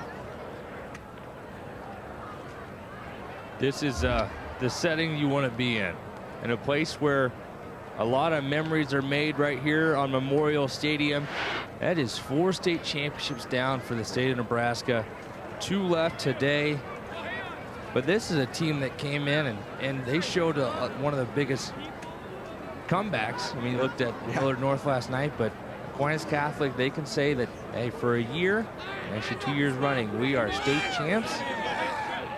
And the hard work starts tomorrow. Enjoy tonight. That's right. That's exactly right. It all starts again. Congratulations to those young men and the coaches. State champs in 2012. Back-to-back state titles won in Class C2. Once again, our final score here today was Aquinas Catholic winning it over the Sutton Mustangs 35-20. Coming up later today, Norfolk Catholic and Boone Central Newman Grove for the C1 title. That's coming up at 2:30. And now for Adrian Fiala, for Blake Lawrence, down to the field, Brandon Axum, I'm Larry Putney, and for the entire NET Sports production crew, thanks for joining us. We'll see you later this afternoon.